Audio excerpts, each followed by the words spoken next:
Does that say BTS Dota 2 online? Welcome to the BTS Pro Series 5. I'm your play-by-play caster, Party PD, and with me today is gonna be the one and only ET Dota. ET, how you doing today?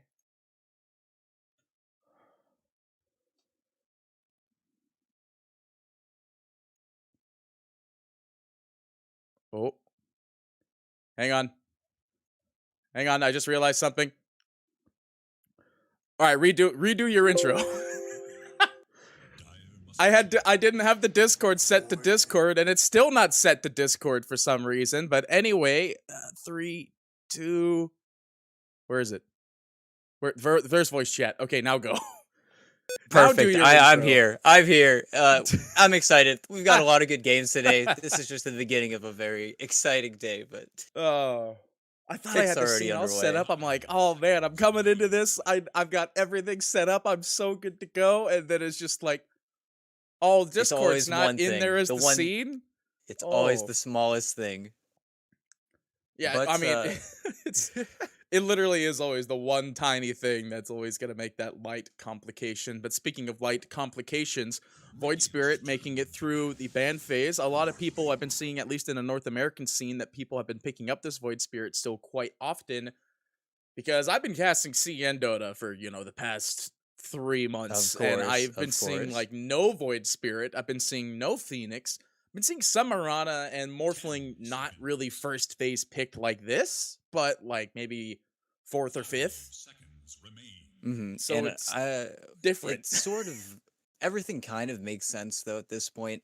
You take out the Void Spirit. I think a lot of teams have finally come around where second pick is kind of the really strong point. The hero that's kind of missing is no Alk really favored, which is a hero that's if you were EGOBOYS, you probably would have thought about running just because you have that 8th pick where you get to pick the hero, you get to ban 2 heroes right after it, you get to kind of secure that Alk pick, because the hero is just simply one of the best heroes in the game. And I'd be very surprised if we didn't see it banned or contested in the following phase here. But everything else kind of making sense. Void Spirit's just strong. He's just that good of a hero. Like, even in NADPC, we saw it was like Puck versus Void Spirit. That was like the big fight in the mid lane for a lot of those games. Still a great hero. No patch. Yeah, no real patch has happened, because there's been the light patch, which was like the light nerf. Well, I say the light nerf to Ricky. Actually, nobody is picking Ricky now because of that nerf to his. Yeah, I believe his tricks of the trade was reduced by 1 second. Like, kind of overall with Aghanim Scepter. Or what was reduced by a second or something like that. That alone, the nerf to Ags alone, just killed the hero, basically. Nobody's picking that Ricky anymore. You might see it, like, the last pick, like, your Broodmother slot, more or less.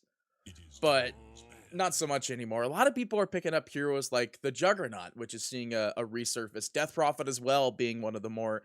Well, not more recent ones. We've been seeing Death Prophet be like there's no really good mids to pick right now because X, Y, and Z are in this game. Well, and it's just such a flexible hero. Teams run at 5, teams have been running it off lane. It just adds so much, especially versus the best heroes. Hang on. You said teams are running at 5. All right, I think we need to correct this here. Teams who are running at 5 are running at 5 because OG decided to run a 5 DP one time. And they looked at it and they're like, you know what? This hero actually has a pretty good 5 potential. Ever since that's happened, it's the same thing I saw in CN the first ever time I casted the region was a mid Oracle. That was just as surprising as DP5 being a real thing too. It just feeds down the pipeline, We just borrow all the ideas, all the great ideas at least. It hurts to know that hero can be a 5. And people will run it as a 5, but I don't know in this region if they run it as 5. It's still like one of the better mids. It does have that flexibility, but the only thing I never really liked about it is that Death Prophet's overall like pushing potential is based on team fight around Exorcism, because it's not like a DK where you're a DK and you hit a tower and it dies. Well, and with these next picks coming out, EGOBOYS are stealing the Enchantress away from Dubu. We saw him kind of owning on it yesterday. Honestly, just destroyed 2-base with Enchant. He literally 1v5'd for the first 10 minutes of that game, and then just set him up for like a 20-minute victory or something. So they steal it, they force him to play Witch Doctor, and I can only imagine they're gonna look for like an Earthshaker or something on Ego Boys. Because then you've got Morph Shaker. You've got that like the ultimate combo potential. And the games just feel so impossible once the Ags gets up for the Morphling. I feel like that's kind of where the draft is leaning forward towards for Ego Boys. Well, the only problem I think running with an Earthshaker right now is that they could still run like some better counters against them. I mean, with that being the case, though, Void Spirit and Phoenix is one of the better sets of heroes that end up running up against it. But it looks like they're going to play it safe for the time being, at least pick up their core hero here, and this gives them their. Actually, I'm not 100% certain because I've seen Mid Weaver, I've seen Mid Morphling, and I've seen safe for both of these heroes. I have Yeah, not seen offlane Weaver, however, so I mean, I'm very interested to see where the NA bracket may take things because, again, I've been used to one region doing one weird set of things. I'm coming into NA and I'm ready to see other weird things. Like, nobody picks Witch Doctor in CN, all right? And then we're coming into NA and Witch Doctor is being picked up all the time. And I'm ashamed to say it too, but the only reason I kept on seeing Witch Doctor gets picks up as much as humanly possible was ever since Arkosh ended up running a Witch Doctor just for a joke. And then after one game of an actually successful Witch Doctor game, Witch Doctor is like in the pool. it just picks up speed. I mean, the hero just does feel nice, though. I don't know. If I was a 5 player, I would definitely want to play Witch Doctor as much as possible. Maledict's just such a satisfying spell as well.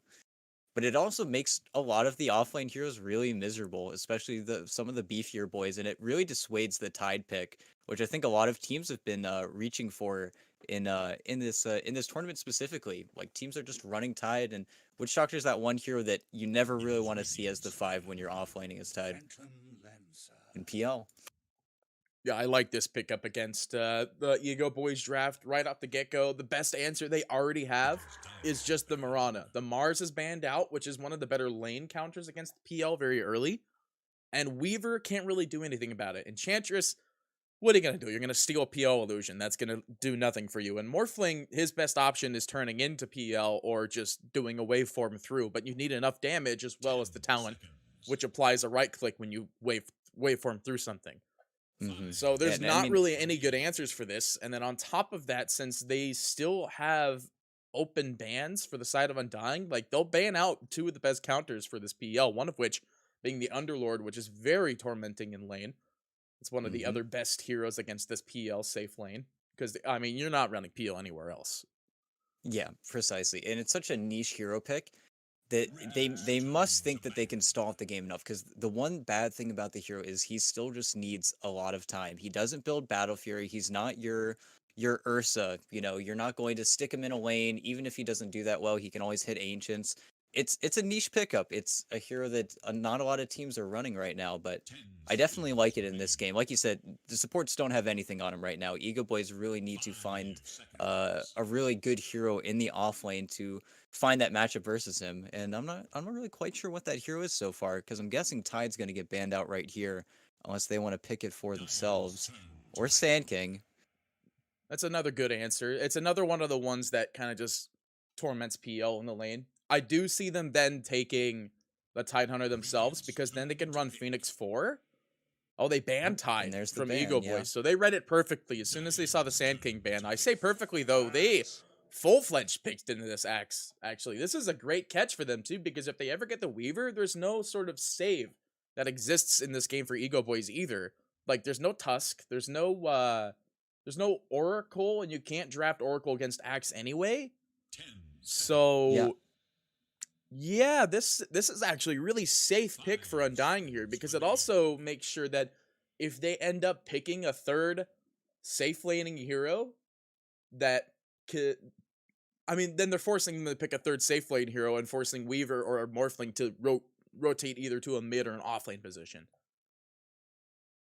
Well, and I'm trying to figure out which hero Ego Boys take now, because they banned out everything we were talking about, and Undying absolutely make the correct call. I mean, Axe is one of, again, a very niche pick, but plays so well versus Morphling and Weaver. And you're completely right, Mirana and Enchantress, they don't offer that save. There's no Shadow Demon disruption. There's no hero to get you out of those situations. And I'm trying to come up with a hero that'll allow this Weaver and Morphling to kind of escape, because if they're caught dead to rights, then they will be going down in these team fights, and then the team fight gets really, really difficult because Ench and Mirana don't provide really all that much in the terms of team fight. So team fights are going to be quite rough if Undying ever get the jump. OD?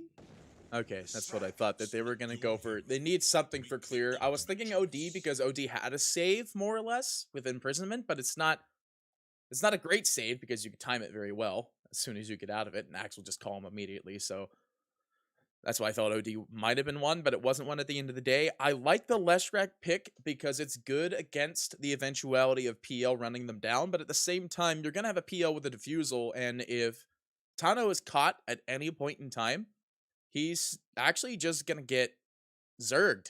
I hate to say it. Like, he'll just get destroyed by this PL. The Axe can jump on him at any time as well.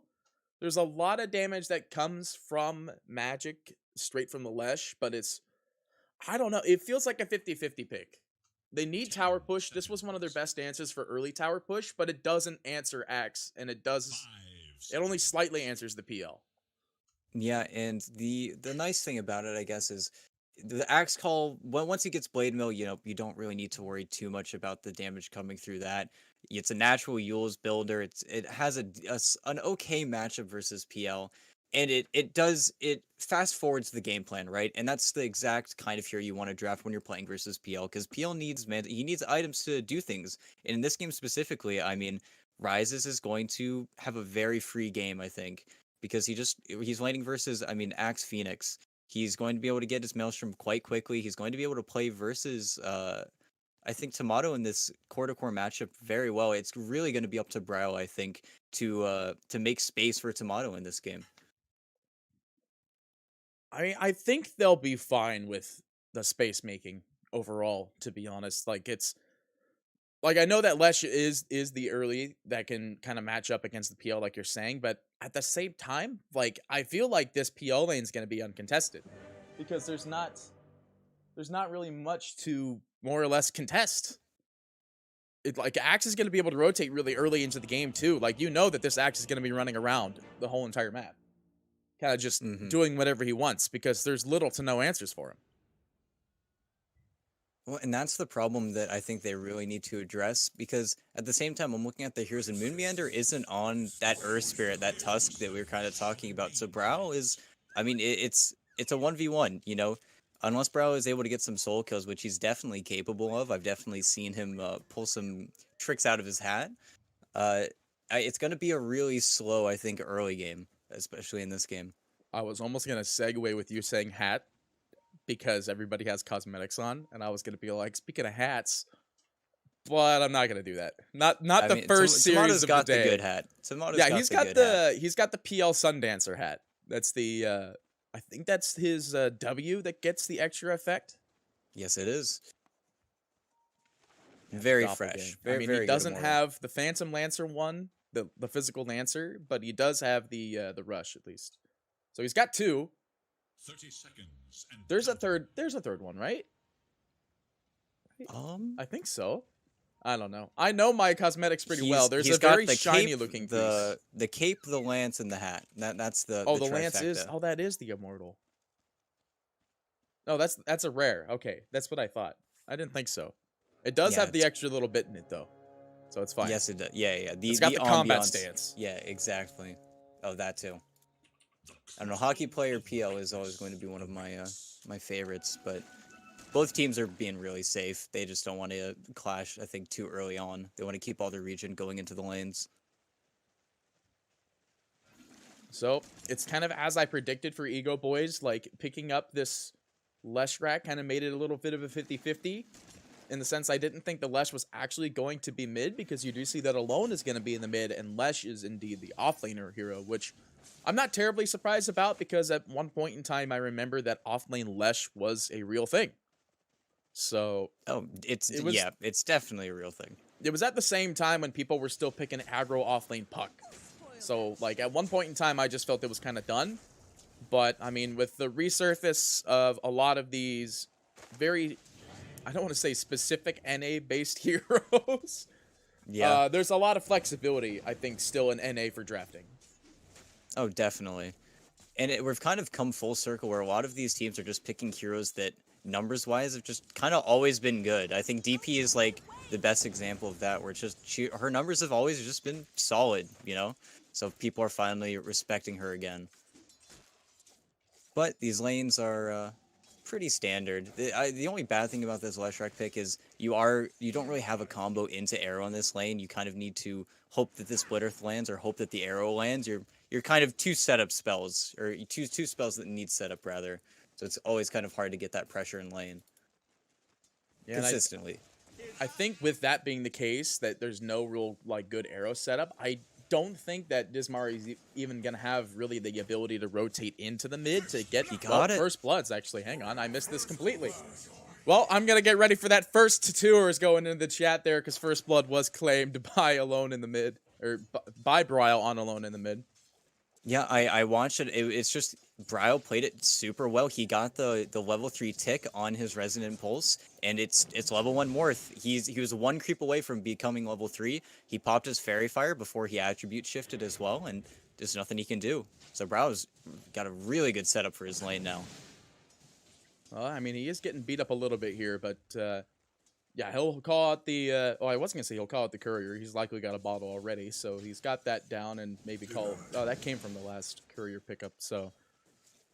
Yeah, he's pretty happy with this overall situation. I mean, even in the CS department, he's 12-5 to 9-3 of Alone, and Alone can't really be making these trades. You don't see him right-clicking into Bryle to get rid of the shield either, so it's definitely a hard lane game for Ego overall. Yeah. Like, you can't rotate the Mirana into the mid to really help Alone, because, I mean, Bryle's probably played this hero enough that he knows how to sort of dodge the arrows. Yeah, and that's the nice thing about Void Spirit as well. He's the spirit, I think, that gets his runes the most, just because Aether Remnant is just such a useful spell at all times. Alone. Again, I mean, they're right-click trading. Uphill miss, actually. Bryle might be fine with this one, though. He's just strength trading. He doesn't have a... Oh, he does have a fire. He's good. He salves up, swaps out, and... Oh, Alone. Careful. I was going to say Bryle might have 6 already, but I can literally see he's level 4, but... Well, and it's funny, too, because you see Alone, as soon as he gets that level 2 attribute shift, it's like, even though he died in lane, he's just like, I'm just going to hit this guy. I know the strength of my hero, but this mid lane is crazy. They're really playing with fire. Bot lane, Leshrac getting picked off here by Dubu. I believe that was done by the Maledict. No, it wasn't. He doesn't even have Maledict. Witch Doctor just hitting him with the Paralyzing Cask. I was looking at top because I saw that top was having a little bit of a tussle too. Where you see Kara's in a little bit of trouble getting chased by Moon Meander here, but he starts the TP out. He might be going down still. No, just barely. Kara unable to find the finish off right click there. Yeah, and in the bot lane, I think they got the large camp pull off, so it was just Tano getting cast between him and a ranged creep, and again, it's like the small power spikes in the levels. It was literally just level 2 Phantom Rush and I think a level 2 Cask. Yeah. And they just pushed it and got him. Well, so far, even with these pickups, though, they're not doing terrible in the CS department overall. I mean, the Weaver is 18-1, so he's not terribly losing his lane. He has yet to die. Alone needs to be careful trading with Bryle here. The man's got a DD, and he jumps up to the high ground. But he does have bottle charges. He wants to trade right clicks with this DD as much as possible. Courier, though, getting clipped in the bot lane. It's just so confusing. I'm looking at EGOBOYS, and like 40% of their heroes are low HP, so I'm scared of missing a kill because I keep on seeing Alone shifting down to no HP. To 1 HP. Bryle. Oh, Bryle. I mean, he's got enough mana for another jump if he wants to, but... When he's got an entire level up on Alone, it's really scary if you're Alone in this situation. But even at the top lane's going really well for him. I think they had the camps blocked for like... Tano in trouble here. They do get a double cast, so Tano's going to be slowed up here by the spear, but not going to find... Lance is not going to slow them down. And Tomato's kind of running away with this bot lane. He actually has so much farm. They're really having... They just can't pressure him. I don't know. This Leshrac hero is just not feeling too strong right now. Casket again. God, it goes back to what you were initially saying, that this Witch Doctor... Oh, I think I would have eaten that arrow, to be honest. I would have liked my cannon to... Actually, no. They don't want to push. They don't want to push. I mean, it goes back to what you were initially saying. Oh, hang on. Back in mid, Bryle trying to do some trades onto Alone. Alone is shifting down to agility, but Bryle, he's got enough survivability. Here we go, they want to fight for the rune. Ooh. Oh. Jumping away just in time here. Alone, shifting down. Maybe to try to get some aggressive damage onto him, trying to get some damage with the shotgun. Of course, though, they only have the shot. They don't have the gun at the moment. Yeah, and it's going to continue to get more and more annoying for Bryle. But then, of course, as soon as Bryle gets that Ags, the matchup absolutely turns on its head. But taking as many runes away from the Void Spirit is really important, as I think we saw no supports able to rotate for that, for those runes. And something I think we're going to continue to see in this game, just because there's no really ganking potential from the side lanes. Everybody's kind of stuck just laning forever. And I think that heavily favors the teams that are succeeding so far in the laning phase, and that's, at least so far, Undying are pulling away in just about every sense of the word. Arrow? Sorry, I thought they were setting up for another kill, but yeah, Undying, it's just going back to your original statement that, like, there's no real roaming that you really want to do over... Oh, hang on, Dismar in trouble here. He does get hit with the Maledict. But he's not going to get the follow-up there. Tomato trying to catch him out with the Phantom Rush. Yeah, he's got the raindrops as well, but it does suck. I think he burns through one of his charges, but Tano's just getting hit. He just gets right-clicked. The aggressiveness that comes from leaving Dubu in the lane here is absolutely insane. Like, they could just keep Phantom Rushing, and then at any point in time, Dubu can punish just by throwing out a coconut. And that's going back to your statement at the start that people weren't really able to rotate for those runes in the mid at the 6-minute mark because it's just, oh, Dismar. I mean, Dubu is not really afraid of this. You can see he's just mid, like unfazed. But back in the mid, you're right. Alone in trouble. He gets hit by the Remnant, the clip of it. He's expecting TPs here. Dubu is here as well, but unable to get the kill. They have to let that go. Meanwhile, in the top lane, actually, looks like Moon Meander's courier does get clipped. I think it might have been sitting at the at the tower, and they just clicked it because Moon Meander TP'd to the mid in an attempt to get that kill on the morph. They want to get these kills, though, very early. Back up in top lane, though. Team fight going out here. Dubu, he throws out a perfect cast, but Saberlight, very low HP. He's got a lot of negative armor on at the moment. Bryle does come in, though. They want to get the kill on Rises, but Rises does end up juking out the Remnant, but I think the burn, no, just enough. Switched to the Strength Treads, and he had a Tango as well, so he was able to survive that battle hunger. Yeah, he only had one step, I think, coming from the dive on the Morphling, and it's just barely missing the Remnant. He just got a little bit too fancy. That's really unfortunate. At the same time, you lose Tomato in the bot lane because I think, yeah, Leshrac just popped his 6, and that's the aggressive go. As soon as you hit 6 on Lesh, you just run him down. And Tomato needs to be a little bit careful whenever he's trading with this Lesh now, because now the Lesh has the tool to fight versus him. The Lesh has the tool. He's got level 6. Press R, kill hero. He wants to make an aggressive push on this Tomato as well, though. He's going to try to stay on the tower to at least split the damage, but Kara is here. He will go ahead and doppel. Will dispel the slow, but Tomato's still just burning away. But Tana with no mana alone comes in. He's standing there waiting for the shotgun. He'll get the shot off, but not able to get the finish off just quite yet. Moon Meander will be falling for this, however, while Axe is going to pick off Tano in the back lines. Arrow whizzes through. They have 3 heroes down here and only 2 available. So I don't think they're going to really want to try to make this aggressive push. But back up in the top lane, no, I thought they were going to make a push onto Rises here as Bryle is trying to apply pressure to this tower back in the bot. We are going to see this tower go down. Saberlight not really able to defend it, but he's got no method of escape. Can't really leave, so he might be trying to sack for this deny. And Alone's such a funny player. He keeps on shifting down. He just knows Morphling so well. He's just so confident on this hero. But you're right, Saberlight's kind of stuck down here. Yeah, he can't TP. He's got 28 seconds on that. He does have a Quelling Blade, and he will quell that for the time being. He'll hunger up Alone for the move speed, but it is actually going to be Enchant that's going to slow him down. And I believe this is a kill on Saberlight. There's no TP rotations that could really happen here. He does juke him out for a little bit, but with that last little clip of vision, the shot goes out, and they will find the kill with the Starstorm. Dismar will find it. So here's the other thing, though. They bought a lot of time, which means they could rotate around in this lane a bit more, but it just feels like with that space that they bought, there's not much happening. They didn't really get too much with that space. They lost the tower. And that's just kind of where it fell. There's nothing else. No TP rotations, no like insta kill Oh, and that could Tomato, really find anything. there's so many low heroes in this game. It's actually crazy. I'm so scared. I'm like looking at everyone's HP. Tomato is jungling with a total of 100 HP right now, and it's just like they're playing it close, but you know they know their heroes, they know their limitations, and they'll keep pushing them limitations. Well, that was the only bright side about bottom, I guess, was you did get Tomato out. You were able to buy him some time because, I mean, if anything, that's what Saberlight was buying bottom. He was just trying to stay alive as long as possible, but they weren't able to make the rotation we see teams make pretty much every game now, where as soon as the enemy team puts aggression onto your safe laner's tower, you put aggression onto their safe laner's tower. You trade the T1s and everybody farms and goes to the triangle. But Ryzus has held on to his tower and he's just farming up. He's having a really good time now. He's kind of gotten the space spot for him now because Saberlight's been making plays on the map. So Saberlight's game is slowing down while his is just going to continue to speed up. Only 600 away from his Maelstrom. And then you're going to see him rotate on the supports. Yeah, that Undying, actually, they smoked up here. They want to go for this kill on Tano, and Tano will indefinitely go down here. Not really much they could really trade off there. Alone is going to at least put some pressure out on the way out, and now you do see that Car's going to rotate in. They want to go for Dubu, but slowed up from that Fire Spirit.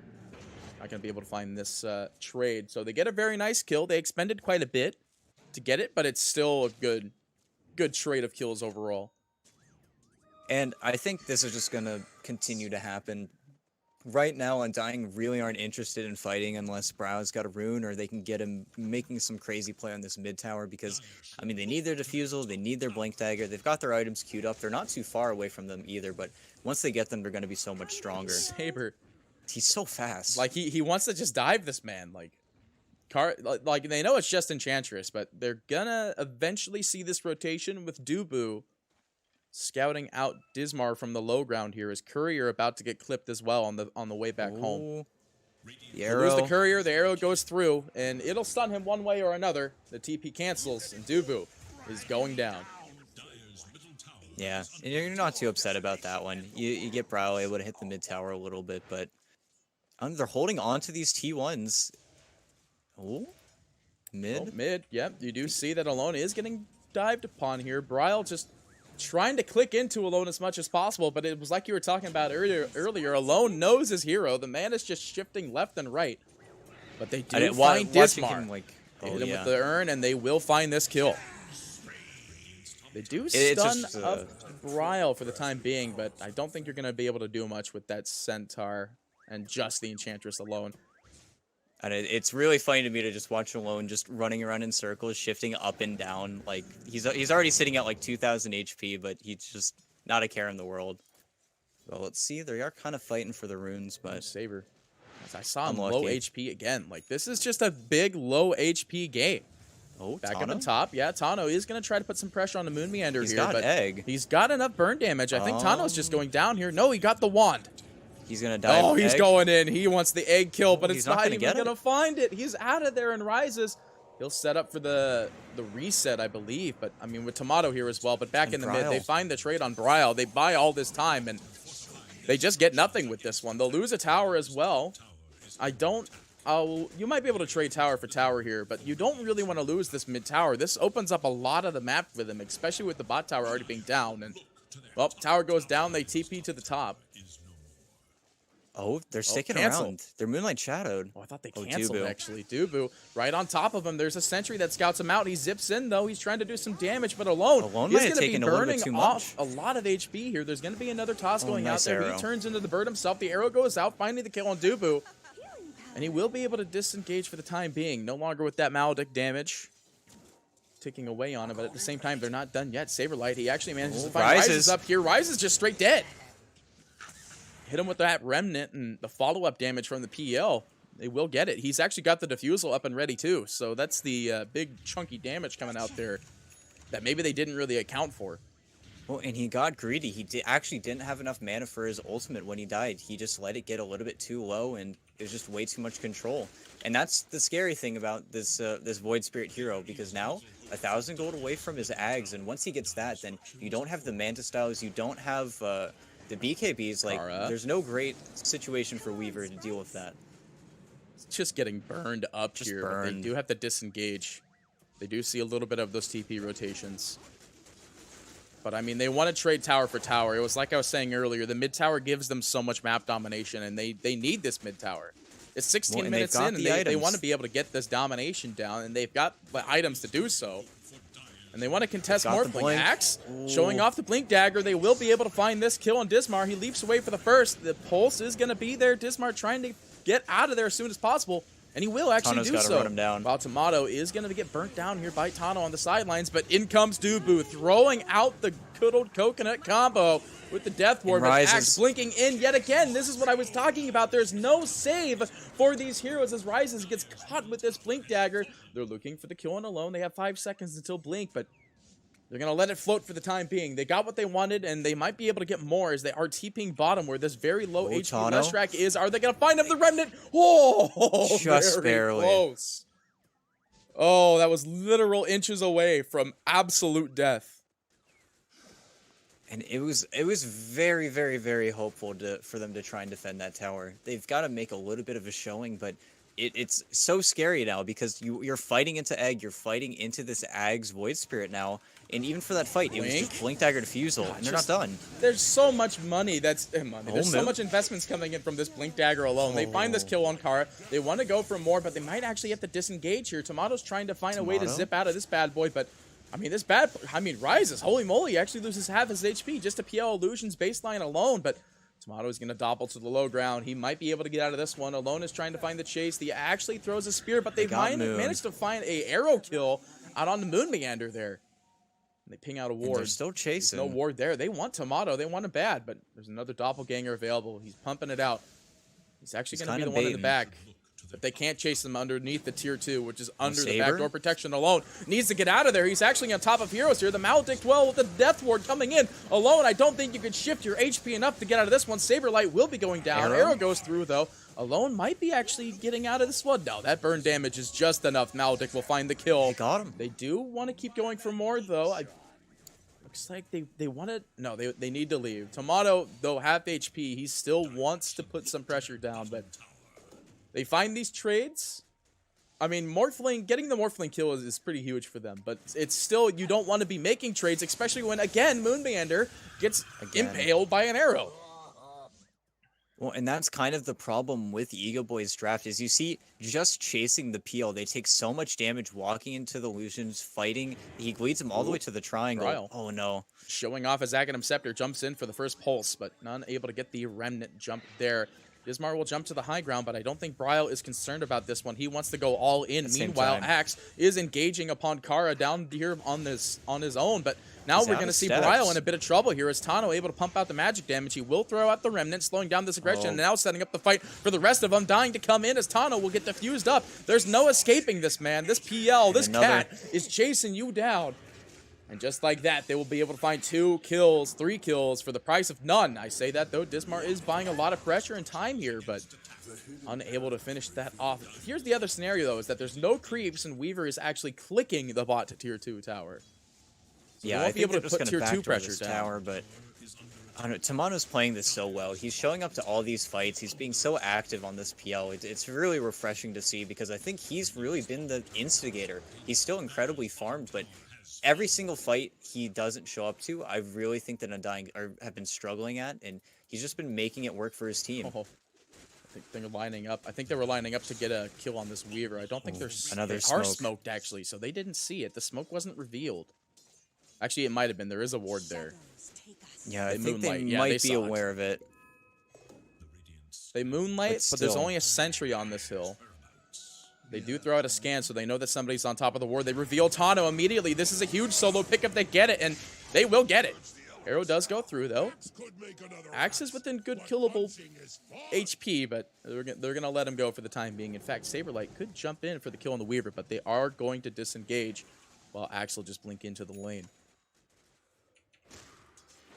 Well, and I mean, now you really have to wait if you're EGOBOYS. You need to wait for a few more items. You need the Earthblade, you need the BKB on Weaver, but Undying are just going to run at you. Alone. He's got no HP and mana to work with. He's just getting swapped around with his HP and agility pool, but there's nothing he could do. He's just No. like, all right, I'm just going to keep on shifting around. I know my hero well, but once you get silenced by Bryle, all that changes. Yeah, and I'm surprised he doesn't have a wand or anything to kind of get him out of those sticky situations, but I don't know, they're really exerting so much pressure on the map, and there's not really anything EGOBOYS can do. Like I said, with their kind of low lockdown lineup, they were kind of all in on able to kind of supply the damage and run at them in a lot of these fights, and Undying are just playing around their lineup really, really well. I mean, it's the last pick Axe just feels so strong. Like, they banned out the Tidehunter. I think the Tidehunter would have been their pick, like you were talking about during draft, had the Tidehunter been available. But this Axe is actually, like, just as perfect, if not better. Oh, one courier gets clipped by Rises in the back lines, but Undying. It looks like they might be lining up for, I mean, just to take over the Radiant, or the Dire jungle here. Tano is around, but with the Axe in the top lane, they are a little bit safe. Well, and that's the problem, is when do you really get to kill this PL? He really needs to mess up for them to... Well, the speaking of low messing supports. up, immediately just finding this kill on Dismar, and Kara going down yet again, They've got the egg as unfazed by well. the move slow, and they're going to go for the kill on alone. The egg can't goes kill through, it. and there's nothing they can do. They're not clicking the egg. They go for the kill on Dubu, but that's fantastic. Guess what? No, they do actually get the egg, so that's a huge team fight turner, but Saberlight jumps in, unable to find the call out onto alone. They have to leave from this one. Phoenix Egg unable to find them. That confirmed. They were putting a lot of money onto that one, and when I was looking at it, that sucker had a lot of HP left, and then suddenly it was just gone. Yeah, it was honestly a really good play from Alone, because he became the PL, he got the Phantom Rush, he got that 30 Agi, and he just barely had enough attack speed to get it. So as the buyback coming out from Enchantress, just trying to cut as many losses as possible. And the good news is, PL still needs time. He's still he's exerting a lot of pressure on the map, but for him to really start rolling buildings, to start rolling Roche, you need a lot of time. He's not that Troll Warlord Ursa where the game state, you know, just accelerates at such a faster pace. Mid. Another one. Well, I mean, you can't underestimate Resonant Pulse Silence, as well as the Remnant combo. It's just as soon as you have it, it's game for... And Bryle just having fun. He's playing Dota, normal Dota. Oh, they do get a Yules, but the Maledict is there. They don't even need the Death Ward because it's not even up. Dismar will go down one way or another as the burn damage is there. They want to get the confirm, but Tano comes in. No pipe or anything up just quite yet, I believe. But Tano just burning away again. They find this kill. This poor horseman. He's just not getting any break. And Kara's unable to... They might be able to get Gar here. No, they're going to let that... They have to let it go. They don't want to keep tower diving. They don't want to lose. But, I mean, it's such a hard game for them to lose. You're sitting at a 7K net worth advantage at 23 minutes. And like 5 minutes ago, it was even still. Yeah, I don't know how they keep doing it. They keep on baiting EGOBOYS because EGOBOYS, they want to find a good fight. They kind of need to find a good point at this point to to swing the game in their favor. But they keep on baiting EGOBOYS to just play into them. And once EGOBOYS are in, that's another issue. The Weaver can get out, but the supporting cast, once they're in, they're in. They're not these super mobile heroes that are able to play around. They don't have the items either. They can't blink out, and they're just getting slaughtered. There's no way to put it in this. It's just Void Spirit Ags, man. Like, it's just that strong. It's so powerful. That's why they first picked it. That's why they first phased it. I mean, you're looking at this now, and you're like, okay, this game feels kind of lost. What do we do for game number 2? Because it feels weird.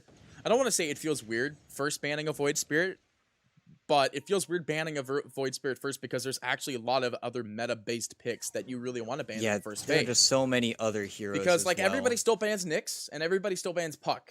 Every now and again, you see a first ban Mars. Ooh, double smoke. Ooh, double smoke. Just saw that. Yep. Yeah. Well, I'm glad you were looking at the same thing I was. They do drop a scan. They find nobody with it, but they do see these trees just got destroyed, so they know the Lesh is nearby. But Bryle... I mean, I think they're fine with this transaction if they don't lose Tano, but they're going to lose Tano as well. I don't know why he stayed there, too. They get this kill on both Dismar and Tano. He'll just burn away to the Maledict alone. So 2 kills for a double smoke. I mean, I think they still have 1 smoke available left anyway. At least in the shot somewhere. Heart on the table for PL. Really, I mean, they're doing the game plan they need to, though. If they have any chance of winning this game, they need to split the waves. They need to get as much farm as possible. And they're going to die in the process, but it just means Weaver gets some more farm. Well, Gar does get picked off in the secret shop. They're hitting your tier 3.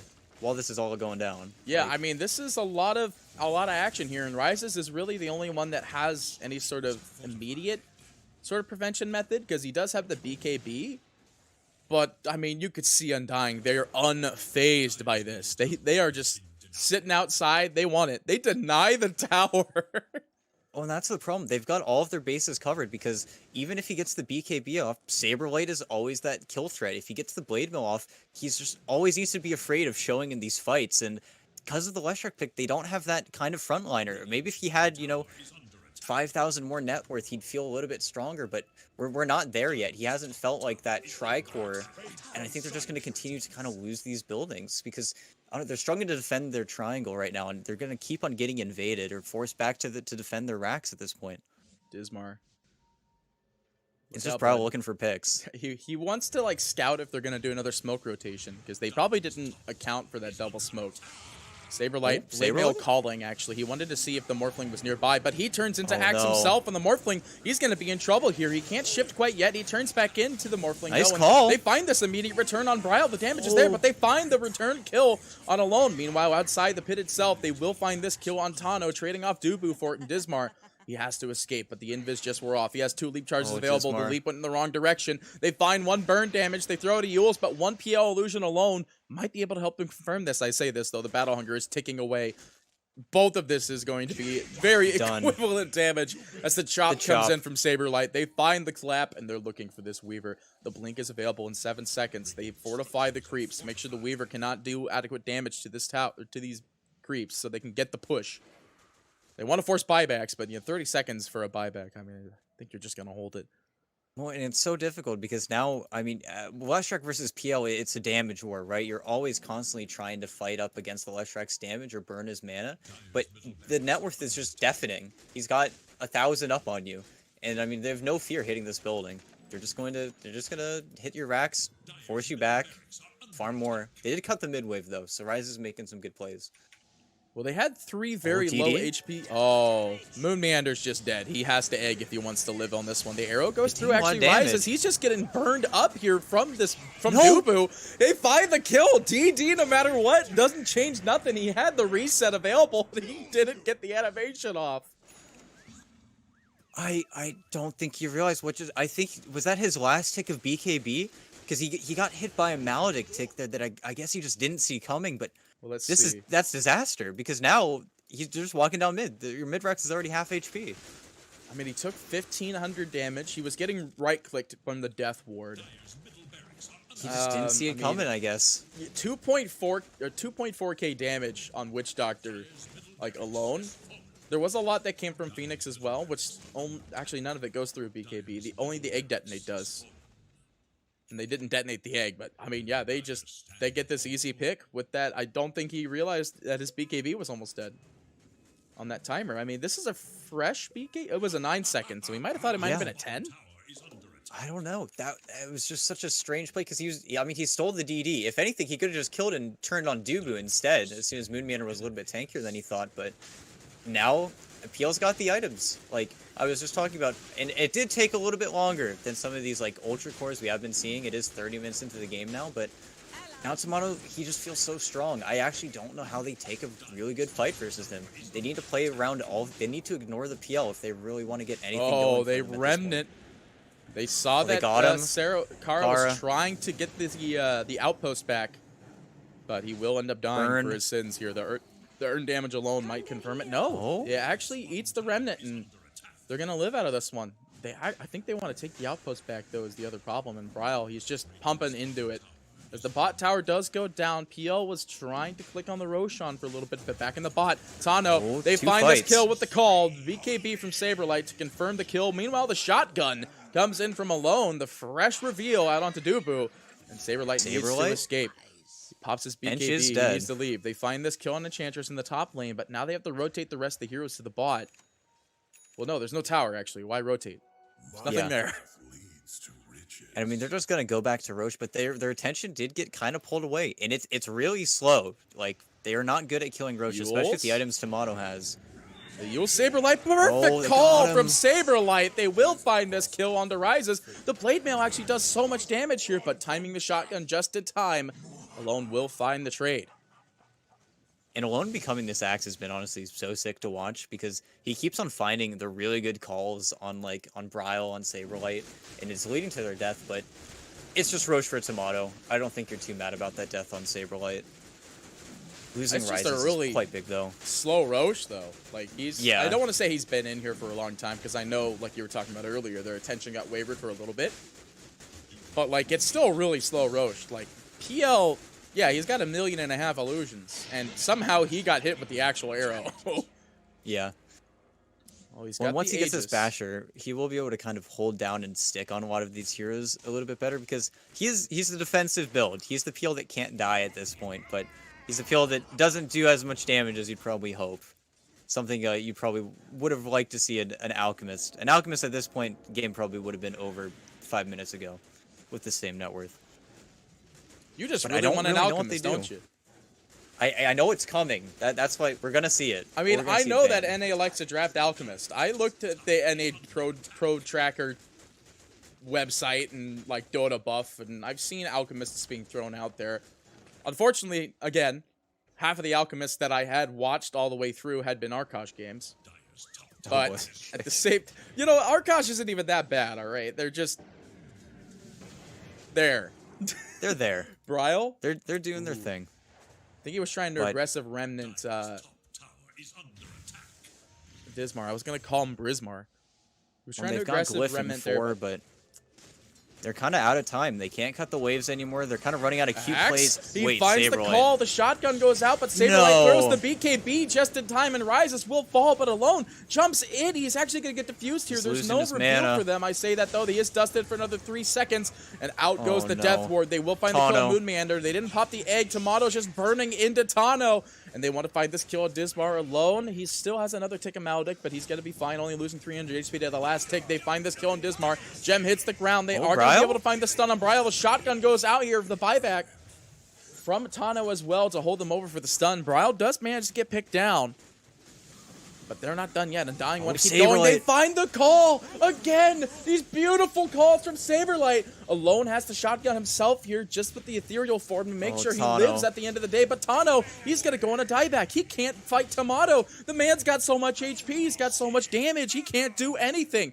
Tomato now jumping to the low ground. He's got enough PL illusions to throw Dubu into the safe lane, but looks like there is no safety for this man as Alone will find their return out onto Dubu, but Kara will be the trade as Tomato slowly clicking him down bit by bit. It is a 4 for 4. And I mean, they did exactly what they needed to do. Brow went a little bit crazy. It's unfortunate. He was actually tanking all of the fountain shots, but they're ignoring the PL as much as they humanly can, And the push is slow. He only does 175 damage. Okay, you got arrow too. I mean, that does like no damage to him. The problem is he's not going anywhere. He's got the status resistance. Like, he's not phased. He's just gonna continue to. He's just here. It's like an inevitable fact. He's just kind of doing his thing. Does try to jump in there. He will turn into they get PO Moon. to go on they're turning on the supports. I mean, the shotgun's there. He has to egg if he wants to survive, but he is just going to go ahead and jump out of that one. But I still think Alone is going to keep trying for him. If Alone loses his mana, this is a little crazy. Yep, there goes the egg. They're burning into it, though. Bryle comes in. The Remnant's available if they want to get this. They will throw out the Moonlight to evade for the time being. Yules is going to be there. There is a sentry, but the arrow goes through. They're trying to kite him so much. I mean, it's like you were talking about. They want to avoid PL as much as possible, but at some point in time, you can't avoid the man. It's PL. And now the full 5 minutes. It's not an Axe. It's not a Centaur. You gotta be scared of Axe. Tomato. I mean, I saw the arrow go out on Dubu in the backlines there, but he's just not afraid of this at all. He's just like, okay, I stand here, nothing changes. And I don't think they're gonna dive again. I don't know. It feels like it's all up to Alone in this flank that they're gonna try to get going as soon as they try to leave, try to exit out.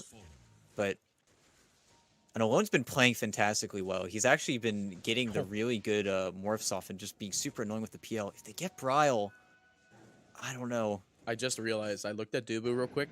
The man's got Voodoo Switharoo.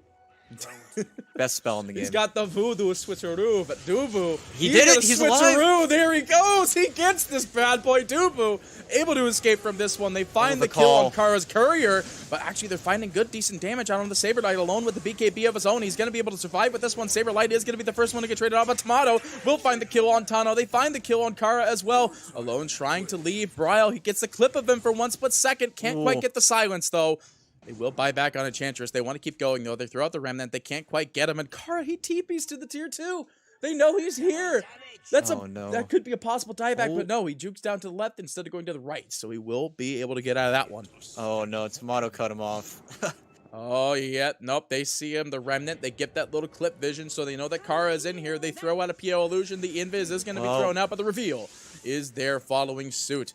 The burn damage as well. The rest of Ego are rotating in here, though. They will be able to find this kill on Dubu. He gets shotgunned immediately. Meanwhile, I wasn't going to say the BKB. call, but Tomato, he wants to get the clicks out on him. He's got full mana. The gem is on this man, Moon Meander. He has to egg defensive, and this egg might be a full detonation because this guy's got enough levels. This egg's going to detonate alone. BKB does nothing, you fool! You're going to die! He blinks away just in time, though, with the dispersion from the loam, but it's not going to do anything. No mana, no HP to work with. A buyback coming out from this Mirana. They want to go for Dismar because he bought back. The bash is going to be there, Dismar. You ain't escaping this, boy. As Tomato will find yet another kill.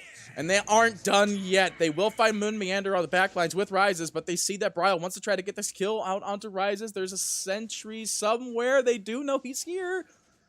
Bryle, no jump available. He does have the Hex, but Saberlight pulling out all the hammers, getting the call. They will find this kill. The Abyssal blink out from Tomato. They find the kill out on Tano. And that's it. And that's a multiple 5-man team wipe. There we go. For the Ego Boys, and Undying will take the game number 1 of this best of 2 series. Yeah.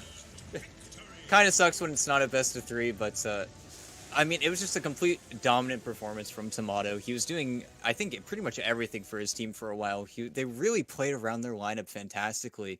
And I felt like Ego Boys really expected themselves to do better in the mid game. They kind of got rolled, to be honest.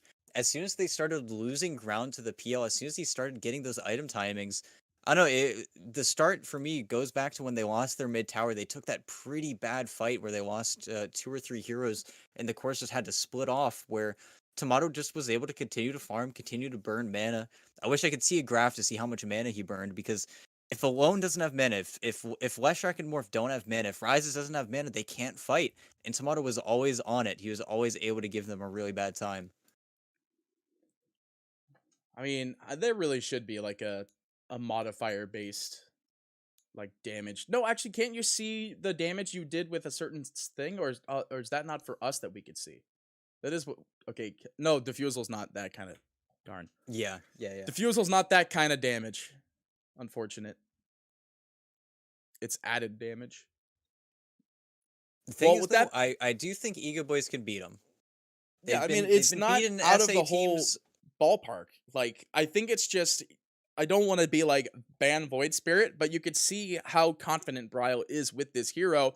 The question is, what do you ban in place? Like, what's the one ban you lose? Like, if you let that slip, Bryle's probably going to pick the Puck, if Puck is in there. You let that slip, Dubu or Moon Meander might pick Nyx. So yeah, and that's the thing that I guess Undying have really made sure not to let them have. No team honestly lets Ego Boys have Nyx. I'm guessing that's probably going to be consistent in the bans, and I hope Ego Boys can kind of refine the draft and get a little bit of a better game plan, because I mean, they've taken games off Beast Coast, they've taken games off of SG Esports and Thunder Predator. They really have it in them, so I'm really excited for game 2. So with that being said, ladies and gentlemen, game number 2 will be right around the corner, so don't go too far. It's should be in like maybe 8-9 minutes. So we'll see you for game number 2.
I was gonna say Razor, but I forgot that Razor's literally picked 2 verses of Monkey King. Your DK, Ember Spirit, Kunkka. Void Spirit is one that also usually has a little bit of issues with it, but I think with this Void Spirit picked up now, this gives them Undying gets the flexibility of being like, okay, this could be a mid Void, it could be off Void, this could be mid Monkey, this could be safe Monkey, this could be off lane Bird or 4 Bird. I highly doubt it's off lane Bird though. Well, and you kind of see in Undying bans as well that they don't fear, like, let's say the Viper or something, because if you pick Alk Viper, someone's unhappy in that situation. You know what I mean? And getting the Void Spirit again, I mean, Brow's never not going to be happy to play Void Spirit. He's got that rank 2 energy, you know, where you give him Void Spirit, he owns, he just does things, gets the Ags that supports on the enemy team can't play. And that's something I think EGOBOYS really need to refine from their previous draft, where they need to get off lane. They need to get an off laner and a 4 that can really put impact on the mid lane more so than the previous game did, you know, with the Mirana pick. And I'm guessing that's what they're thinking about right now. Because Nyx is banned. They've been running Shaman. They've been running some other heroes. They go with the Spirit. I'm a big fan of actually the Earth Spirit. It's one of my more favorite position 4s to watch. I cannot play Earth Spirit for the life of me myself. Yes. So I love watching Earth Spirit play off in a lot of these games because it's a big favorite. You see a lot of crazy plays come out from a good Earth Spirit player. And that's the thing about Earth Spirit too. You don't pick Earth Spirit if you're not good at Earth Spirit. You pick Earth Spirit because you know how to use the hero. It like the next closest thing I like to compare to other position 4s that are remotely close to Earth Spirit's like kill potential roaming as position 4 would be the Tusk is usually one of the other best responses. That's the Earth Spirit. Like 4 equilibrium that can like match it more or less. Oh, and Undying picked Duba hero number, I think that's Duba hero number 3. It's DM, Eng, Undying, Witch Doctor. I guess that's 4, but he always plays those heroes. He's going to make the offlaner really miserable now. Going to help Tomato win his lane. And EGOBOYS, again, they're spending a lot of time. They want to, I think, solidify their draft. And I'm trying to think if here's the tie. A lot of offlaners are already knocked out. And again, Undying are last picking their offlaner because they're picking these cores up so early with their confidence that, I don't know, that's literally going to be like 9 offlaners banned in this game, I feel like. And what does that leave us with? I mean... What does that weave us with? Haha. No, it's not. No. Weaver is not going to be in this game. There's a lot of good stuff that could go up against the Weaver, so... They saw it last game, too. Oh, the Beastmaster. Okay. All right. There we go. I like Beastmaster a lot here in this game as well, because now Alchemist doesn't really have to rely... Well, I don't want to say he doesn't have to rely on getting good concoctions, but... Like, this is a great playmaker for Ego. This also cements that this is going to be then the 4 Earth Spirit and the 5 Enchantress. Because now the Beastmaster is going to be able to have this double rotating capability very early into the game. I remember a long time ago, though, Beastmaster builds was you didn't build the full Necronomicon, and you actually went like Blink Dagger Shadowblade. Likely not going to see that build in this game, but... I would like to see at least some sort of mobility item after Beastmaster gets the Necronomicon, because Monkey King is going to be able to just jump around Beastmaster, and Void Spirit's able to jump around Beastmaster like very effectively. Something you got to be careful of if you're Monkey. There's a lot of tree cutting things in this game. The pole cuts the trees, the axes cut the trees, the egg cuts the trees. But Undying's teamfight is quite scary. At the same time, I think with the Beastmaster, as opposed to like the live strike of the previous game, their pickoff potential is much, much, much higher. And Beastmaster is also one of those heroes where you just stick the boar onto Dubu. He's going to have a lot of trouble in lane. It's a little bit harder for him to run it down. They go for the wind. Okay. So I've been seeing a lot of Windy kind of come back. In fact, the last game, I believe Windy was in the first phase ban over the Mirana. Yes, it was. So leaving it open like this, it must have been an ego-specific hero that they like in particular, because Undying... No, because Undying banned the same 2 things in the beginning phase, and the Death Prophet being banned again in the same I believe phase. EGOBOYS banned the wind. They banned, like, Okay, so then wind. they did the mirror match for banning in comparison then, because then EGOBOYS did the Nyx and Puck ban last game, and this game had swapped with Undying doing the Nyx and Puck ban. Well, and they picked Moonme and their Timber.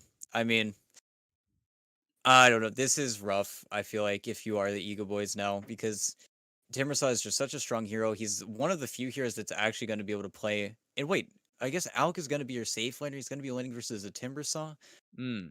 That's This is going to be a little rough. Yeah, that's gonna be a hard one, Chief. I have to say that like the Moon Meander Timbersaw is like honestly a very uncontested pick in this game. Like Windy doesn't do that much early against him. I mean, eventually you'll get the Monkey King bar and you could focus fire and that would kill off Moon Meander. And I mean, you could just see EGOBOYS heroes. It's all big physical team fight damage. So Well, this Moon Meander Timber is going to be relatively uncontested. Then, of course, there's the Undying dropping Tombstone. That's going to be so weird, actually. Undying in an Undying game. And I think, what's it called? Something they really need to do a lot better on EGOBOYS is make sure that Kara gets his camps. Like, I really want them to stack their heroes up in the safe lane as opposed to, you know, most teams just stack their heroes in the off lane and then they TP the 5. But Kara not able to get his camps in the previous game for the first 1 to 2 minutes just because they were body blocking or they had wards up already. He had to buy 2 sentries for his camps, and I really was only seeing the creeps put pressure at like 4 minutes into the game, and it's just too slow. And if you give the Timber that much ground, I think this Alk is really going to start to suffer. That's a lot of wins. Oh, I wish I had that many wins. I think I'm sitting at like 800. Always on the grind. I mean, there's only one way to get better at Dota, and that is to keep failing until you have a level 25, now level 30 actually, on your favorite Dota 2 hero. That is quite powerful. Yeah, I don't know what the level 30 is for Skywrath. I just know the level 25 is the best line in all of Dota 2. Or, no, it's not. The Oracle one is kind of good. Oracle's one is pretty... Yeah, Oracle's one is dark as hell, but it is like probably the best one, actually, now that I think about it. Like, I understand it. It keeps it in character, but I feel like it really comes from nowhere. Yeah, it's dark. That's just straight up as it is. It doesn't Monkey's feel like it's right. Yeah, Monkey King walking up the hill as this courier here. He doesn't a very scary position there, but he's actually a really tiny courier. It probably was a little bit difficult to target him. Well, and this is what I wanted. One of my favorite couriers too. And they're gonna smoke into the triangle. This is a little bit crazy. If they get the pop on the mischief, he's in the pit. Ooh, he's in the pit. They know he's in there. They can't. They've got him. They're not clicking him. What? They're trying to click him. They can't get him. But Tomato, he turns around. They'll throw out the boundless strike, but they've got it. They do. They just wanted to get everybody lined up to get that kill, and Rises is the one to confirm it. I really want to ask Tomato after this game or I want to ask A-Team I want to ask Ego after this game if they actually just couldn't click on him. They were all clicking around him. They're all kind of... They knew what was going on. I'm just so curious, to be honest. It's just... it's a tiny courier, though. But either way, first blood does get drawn. It does go to Rises. You don't really want to be giving an Alchemist farm at the very beginning of the game. And they're actually aggroing. Oh, yeah. They're going to do body blocks for these creeps. There's 2 in the mid for the time, but... I mean, I think Alk's one of those heroes where it's like... Oh, he went Acid 1. The Q, yeah. So I think that was for the confirm on the team fight there, but I mean, we're tri-laning this bad boy, and that's really the only way that Rises is going to get this going. Dismar going out for a roll, unable to find a latch. Yeah, he was trying to get the last on the range creep, but he's just a second off, and even though they got kind of that cute smoke play kill, they don't have a small camp. These camps aren't spawning, and that's going to be a big problem for Kara, because that's the strength of this hero. And when he's not going to be able to find any creeps, it's going to be really unfortunate. Most people are getting Acid Spray level 1, though, just because it helps you get a little bit of the waves in. But Tomato. I mean, this is the only downside on top of the fact that like there is no creeps for Kara to work with. If you are fighting in the Acid Spray, you are dead in the Acid Spray. Because you can see how quickly Tomato's HP just dropped alone. And sure, you don't really expect a lot of Alchemists to go for that very early, but to get the first blood, it was kind of necessary. At least he didn't go Concoction. Meanwhile, in the mid, Brawl does get Power Shot straight to the face. I got it just in time. I saw the arrow whiz through, and there's our little bouquet of flowers. I don't know why they didn't make that to where a that pretty stayed like rough the lane. PA one. It's a rough lane for Bro. He's just going to continue to get right-clicked, and now, I mean, giving up the first blood alone is going to have even more power shots to work with. This isn't an easy lane. Tomato's courier does get clipped up in the top lane in the meantime, but you are right. This is not an easy lane for Bryle in any way, shape, or form, because it's all the big damage comes from power shot alone. And at the same time, they're just continuing to nuke out the top wave, kind of pushing into Tomato, and he's kind of suffering for levels. He's just splitting it now with Saberlight. I just realized Saberlight's on the Phoenix this game because Moon Meander's on that signature Timber Saw. And he got a kill. Yeah, he solo killed. This solo kill on Tano down here. I mean, they do have the Undying that's hanging around in the jungle here, maybe trying to get some pulls off. But yeah, I mean, that's the power of the Timber Saw. Sure that Beastmaster Boar can click into Moon Meander consistently to just slow him down, but I mean, he actually doesn't even have Timber Chain. Like, I thought he was going Timber Chain and he got the kill with that one, but he just walked at him. And it's the percentage, you know, you're missing strength, you're missing attribute, and I think Tano just didn't see it coming. And even with the board just A-clicked on him, I mean, Moon Meander kind of wants it. It just keeps his stacks always at 12. This is a lane that you're always going to lose, I think, if you're Tano. And I'm surprised that they're not making a swap, because Moon Meander is going to kind of walk away, I think, at this lane at this point. Tano was really getting just clicked. You could see it too, just with the consistent pressure. Back up and top, like your bird. See the bird's very low up here. Looks like Rises was actually, they wanted to try to confirm the last hit on there. What happened? I didn't see all of it. Petey kicked him out of the dive. Oh, he kicked him in dive? He kicked him out of the dive. He just stomped on the bird. That's cheating. 100%. You kick him out of dive. That's ridiculous. He took 2 tower shots as well. That was just picture perfect from Dismar. Well, but with 4 minutes, they're going to make the rotation for the runes. Yep, I was going to say, speaking of picture perfect, he is going to rotate mid to confirm the rune, while alone does put some very strong damage on the Bryle. And yet again, Monkey King's Courier does get clipped, and Saberlight will find the regen rune. So it's just straightforward. No one's able to get this one, but this does leave Monkey King a little bit susceptible to Nature, where Nature is fighting back. Kara does manage to get caught out by Tomato here. The Orb of Venom with the slow coming in from Saberlight. They will be able to find at least this kill, trading it out. Tomato not able to get the last hit, though, but it's not the end of the world. Well, the only thing I'm worried about with EGOBOYS is they are giving up a lot of ground, I feel like. Rises isn't having, you know, the best time.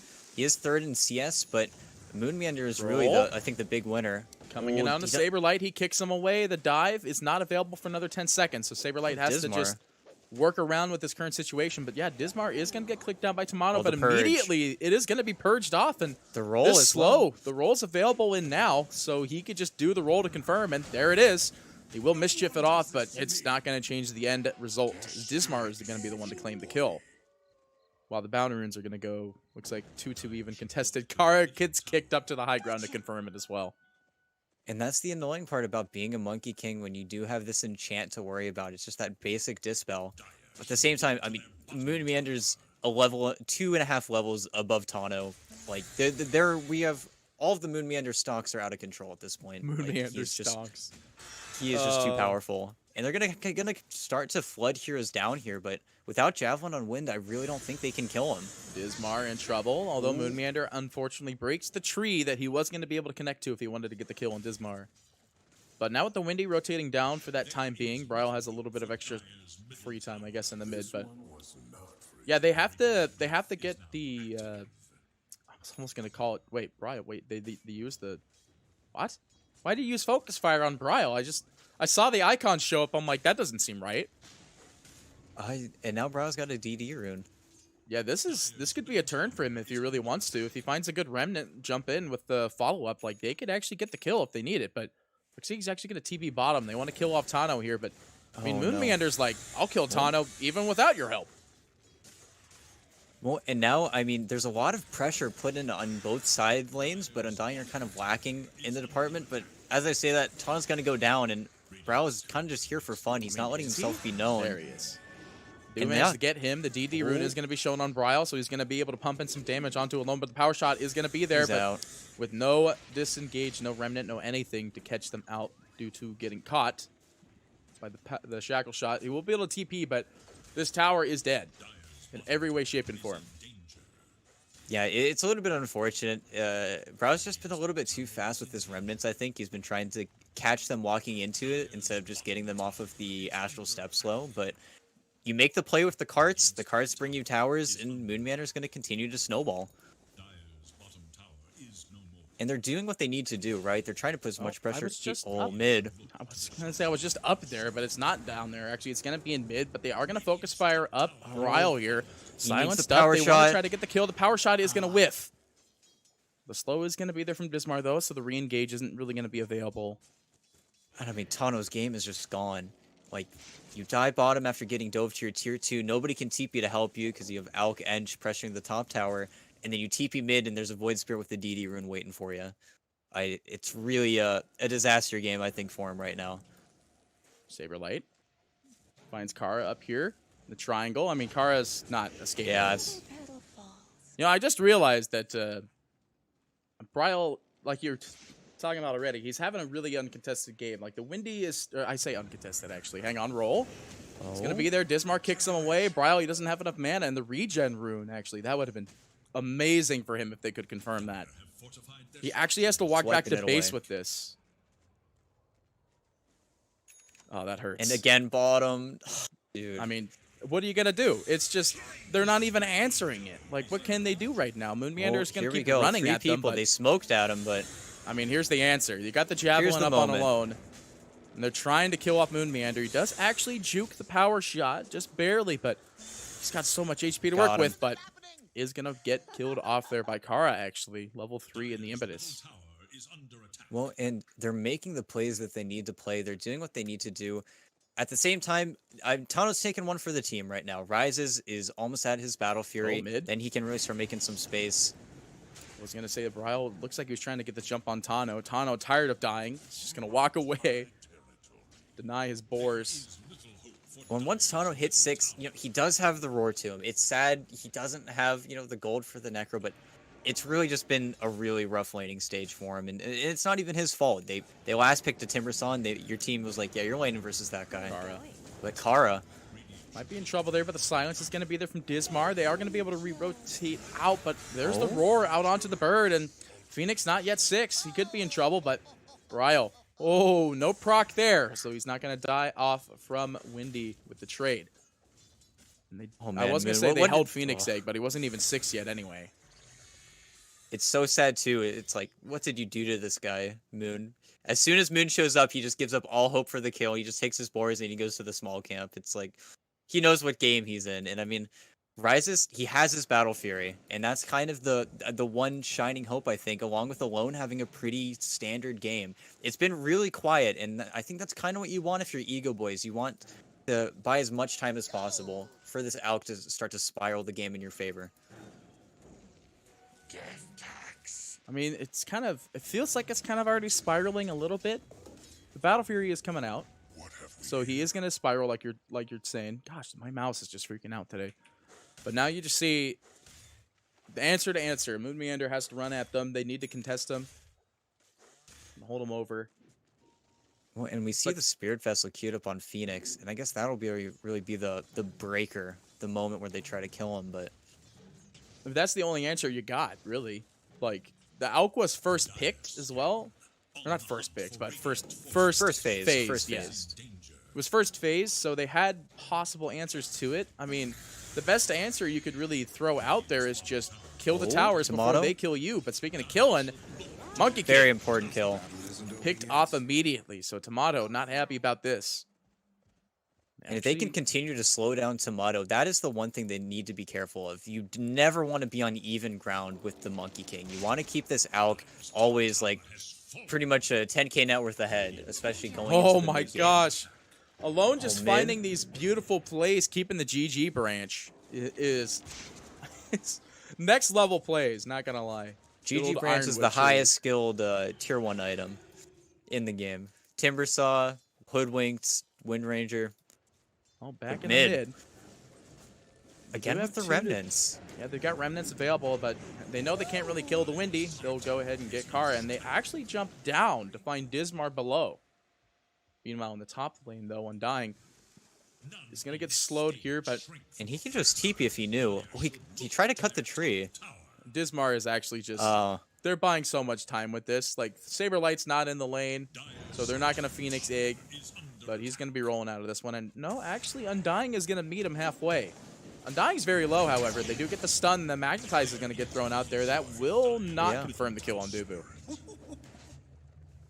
And so we're finally seeing the two big dogs of the game competing in the bot lane. I just watched Moon Meander sit in a large camp just to block it so Ryze couldn't farm it. And really, I think this 15-minute cart, we're going to see pressure put on the mid lane. Prowl just got focus fired again. I mean, he's got the pulse up, though, so he's going to be taking less damage from that one. And you could see that Windy's actually pinging Moon. They want to go for him. Saved the focus fire with the DD rune Maelstrom, and maybe Moon would be under a little bit of threat now, but there's no shot that they kill him without focus fire. This is kind of a wasted rotation, it feels like. DD, I could do it, but I mean, they do want to pour into him. They're rolling in Earth Spirit, though. I mean, is there concoction on Rises? No, there's nothing here. So, like, they can't do anything without getting a good power shot. They will get the good stun.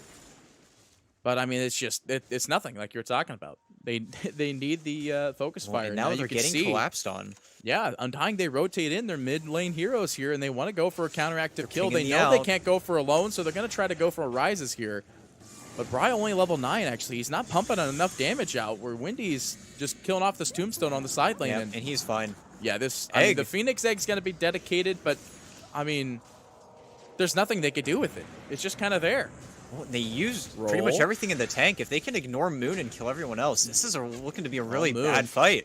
He is going to get power. They've got Roar shackled for the time being.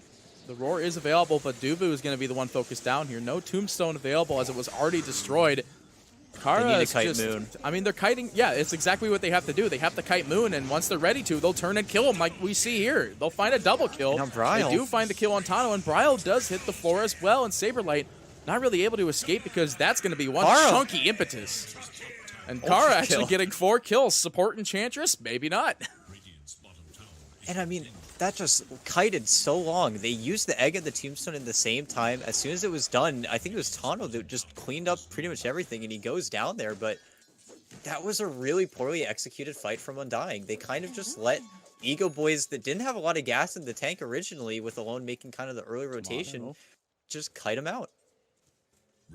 I don't know, all that space is just for Tomato, and he's got his Battle Fury almost. Oh, no. This TP from Undying. They do find Alone here with some good damage. They find him, actually. Okay, they rotate everybody back in, and yeah, they gotta leave from this one. Hitting ult and, you know, seeing 4 TPs off cooldown. They did literally TP 4 heroes mid, but... yeah. But, I mean, that's what they had to do. They need to make space for Tomato, and it's proving difficult for him to find that space. And now, I mean, it's kind of strange. You kind of have to do this on Monkey if you want to have be on that equal footing with the Monkey, or with the Alchemist. Card just does so much damage with Max and Pettis. I mean, that's just how it goes. Bryle with no silence. He's actually going Eul's. Saberlight is going to be in trouble here. The roll goes through, and the shackle shot to follow. They will get this kill, and they... I was going to say they might be looking to pose near Moon Meander, but they can't get him. It's Timbersaw. They might be able to find Bryle if they get a good power shot. Alone, they find the roll, and Bryle just zips out of there. And at the same time, I mean, we're back to that kind of 15-minute juncture. The cards are up, and Moon, he didn't respect him at all. They roar immediately, and Rises will find this kill. Buyback from Moon. They need to kill Ryze to make this worth. I don't know. No. Moon Meander, you cannot die again. They do get the kill on Dismar. Looks like Kara's going to be there. No? Throwing out some daggers on the car here, but I don't think they're going to be able to find it. And Alone is just zipping out of there. They don't want to be a part of this one with Moon Meander buyback. But it was a good read. They know that Moon Meander is the higher amount of damage in this big team fight. And it's definitely a good tempo buyback. You got the mid tower, which was the goal, I think. That was their main objective. It does just hurt to buy back very early in the game. It's the only unfortunate problem. is under attack. Well, and the bright side, I guess, is you do kind of make the gold back when you do get that tower. You know, team-wise, you know, swing the net worth a little bit, and he doesn't really need items, I feel like, on Moon. I guess a Lotus Orb is probably the best feeling one for his hero, but I don't know. It feels like EGOBOYS are starting to take a grip on this game. Just slowing him down here, and it's Dubu? Dubu actually pops Golem. You can't really get much with this. The roll goes I don't through, know but if they- Dismar is going to be in trouble here. They will throw out the Watch the Magnetize. egg. Dubu is going to be in trouble. The egg goes Oh, through, no. but everybody's here. Rises is going to end up stunning himself, but that's a He's Phoenix pinging egg Moon. going down, and they actually find Moon, and there's the no. perfect power shot shackle I think combo. he's out, but But he'll be fine. They get out just in time. they ping Roche. They're just moving on these objectives so quickly. They can poise for it. It's easy. Like, nobody's going to contest them. There's no buybacks. You're not going to run into a Roche pit with Sun Wukong because he doesn't even have Wukong's... Oh, he has Wukong's man level 2, but he's got no damage. What are you cleaving? A Battle Fury? But they're not done. They don't care about this one. They'll find the kill on Dismar. Kara's trying to find some trade damage. He stunned Looks himself. like they stun himself, the Alchemist, on the sidelines. Bash from the Roche, though. Slowing down Moon Meander's aggression. They will at least find the slow from the chakram from Moon Meander onto Kara, but I mean, they got to poise wants outside to get this the Roche. I mean, it's EGOBOYS less than can't half. venture too far away. Oh, they might just be able to ulti get it. I think they might have to give this up if you're EGOBOYS. I mean, the Tombstone is in the pit, and you could see Kara trying to at least kill it off, but unable to get it. The clap from Where is Undying, and Dismar? Wind Oh, the lifted Yules. up. Silence taunted everything. He's just dead. That's 2 amazing kills. The roar Here's the goes Alp, through though. and rises. Trying to get in there for the kill. They will find the kill out on Dubu with the help of Tano, and now Tomato trying to hold off. He's actually taking a lot of burn damage from this urn as the Dismar. Necronomicon creeps as well. Dismar comes in. He wants to find He's a little something. early. He wants to kill Tomato. The stun is just not there though. It goes out onto the It goes onto the monkey. It goes out onto the bird instead, and they find this kill on Tano as well. They buy back out on Dismar though. They don't want this Roche to go. And I think Undying might have done it. I mean, with the buyback from Dismar, Rises has his ulti in 15, but Bryle. Oh, this he's is still hunted. a huge risk. Dude, Kara's just dead Kara. again. No. The burn damage, it's all there. And now they're looking for more. They find 5 Rises on the seconds. sidelines. He has 5 seconds until he silence. can get out of there. The silence is there. The stun follow-up. The burn damage isn't going to be enough. He gets the ult out in time, but I think he's still done. dead anyway. And in fact, he is. They find the kill on Rises, and they can take this Roshan now completely uncontested. I mean, I say that. Wind Ranger is still outside. They might try still, but, I mean, this feels like a really hard roast to contest now that It's we've thrown just a steal so at this much at point. it. Oh, no. Speaking of throwing, though, Tomato coming in, jumping out, and then we'll find the kill on Tano, and the load goes down. What's going on? EGOBOYS throwing away their Again. lead. As Dismar, he has to roll away, but you got the Phoenix coming He's in there with caught. the zip, the burn damage from Moon Meander, but cut the his tree own is going to tree, be but- destroyed. It doesn't even matter. They find this kill. This Roche is uncontested. Sarah's like, I'm not even coming back in, man. I'm going back downstairs. I want nothing to do with this Roshan. And that's so disheartening to see. They just got kited for so long. It just felt like they were literally going in one by one, and even with the buybacks, they just blew Oh my the horn too goodness. early. I'm They just got looking in there at all too of these fast. abilities, dude. It's insane just how much damage went into this fight. Like 5K overall damage, like 1,600 overall gold change. Like, this is insane. Like, that fight went on for so long and literally gave them nothing. I don't think did they even trade a hero? They got Undying, right? And that was They got it. Undying, and that was at the way beginning of the fight when things still looked, hopeful, but that was a Roche that they instigated. Speaking of hopeful, Oh, Tano no. is going to be used up here. Moon Meander coming in. And they will finish off the Beastmaster. And now it feels like the Tricore is just united. Like, all of these heroes just are supplying so much damage, and you have that secondary catch that you didn't have in the previous game, kind of on Undying, where Tomato's going to find heroes, Brow's going to find heroes, and Moon's just going to come in, and he's still, like, such a strong hero. He still has that huge lead that he gained from the early game, and I mean, I don't know. They've got a 1k gold lead versus an Alchemist, Pete. This isn't looking that's... good. You don't want to, like, be in that scenario. Sure, your Alka sitting at 16K. Oh, Top no. lane, Wind in trouble. They do have a DD available, and the silence is out on Bryle. He needs to get a Remnant catch if they want to get the confirm. Oh, Mooney's got the Yules. They want to get it. They find the Yules, the Remnant thrown out early, but one right click as well as Moon Meander just existing in the nearby area. They will find this kill. They want to go for Dismar. Tomato actually jumps away, but he rolled preemptively rolls into him, and they will find these 2 kills, as well as the tower, most likely, as the Tombstone is still kicking. Or not. I don't know. They I want to don't know go what mid. you do now. Yeah, and they're just literally mid to top to bottom to the triangle to farming the enemy triangle. Rises is struggling to find any more space when he needs to get this BKB to show up in fights anymore. And they're just so in sync now. They just always are able to put pressure on the map. Like, they ping Tano, and then 3 heroes collapse on Tano. Yep. And then he has to run to the high ground. I mean, he throws down the Necronomicon units too, I think, defensively, and they just die instantly. Moon Meander's just unfazed. He has no mana to begin with. Yeah, it feels like every single time an Undying core pings, then the other 2 just jump to it, and the map is starting to shrink for EGOBOYS. And if they really don't get a good fight going with this Rise 10-second BKB, I think the game is starting to look grim, because Wind also needs a BKB, but there's no map. She's going to be able to get a little bit of farm in the jungle, but it's starting to feel really rough. Ooh. Power shots, though. He's trying to break the trees of the Monkey he's King running. with so much mobility. Doesn't even matter. Meanwhile, in the top lane, Tano, yet again, what are you going to do? Picked off by Bryle. Dismar actually rolling in, too. He's got 3 seconds on roll, but the Remnant actually goes down instead of across. However, Rises in the backlines are going to be able to find this kill out onto Dugu. The egg is going to be dedicated, though, with the stun coming out from Tomato. Kara dead in every way, shape, and form. No. And they will find the kill on Dismar as well. No roll away, and I mean, what are you going to do? The BKBs, like you were talking about, they're not up, and they need those to fight.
Attack speed available. They do have the egg detonate.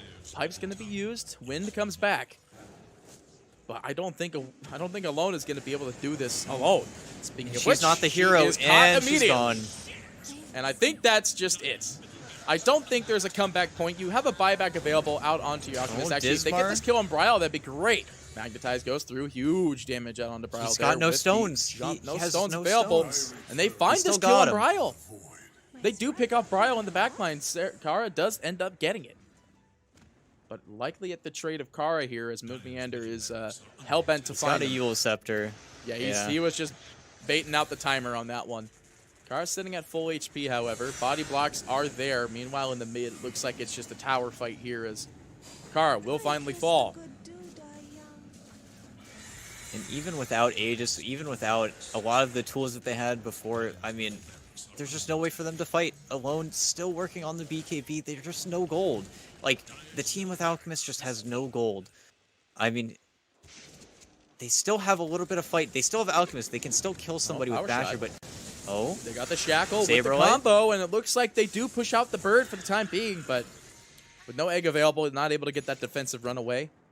And the BKB now picked up for the Monkey King himself, but it's still a very hard game for them to come back from, because like you were talking about, there's no gold on the map. The Alchemist has all the gold, and it's there's no one-man plan. Like, Alk is not your one-man guy who is going to win you a game. It might be a close kind of game, because Alchemist can be one of those heroes that could turn it around, but this isn't that game.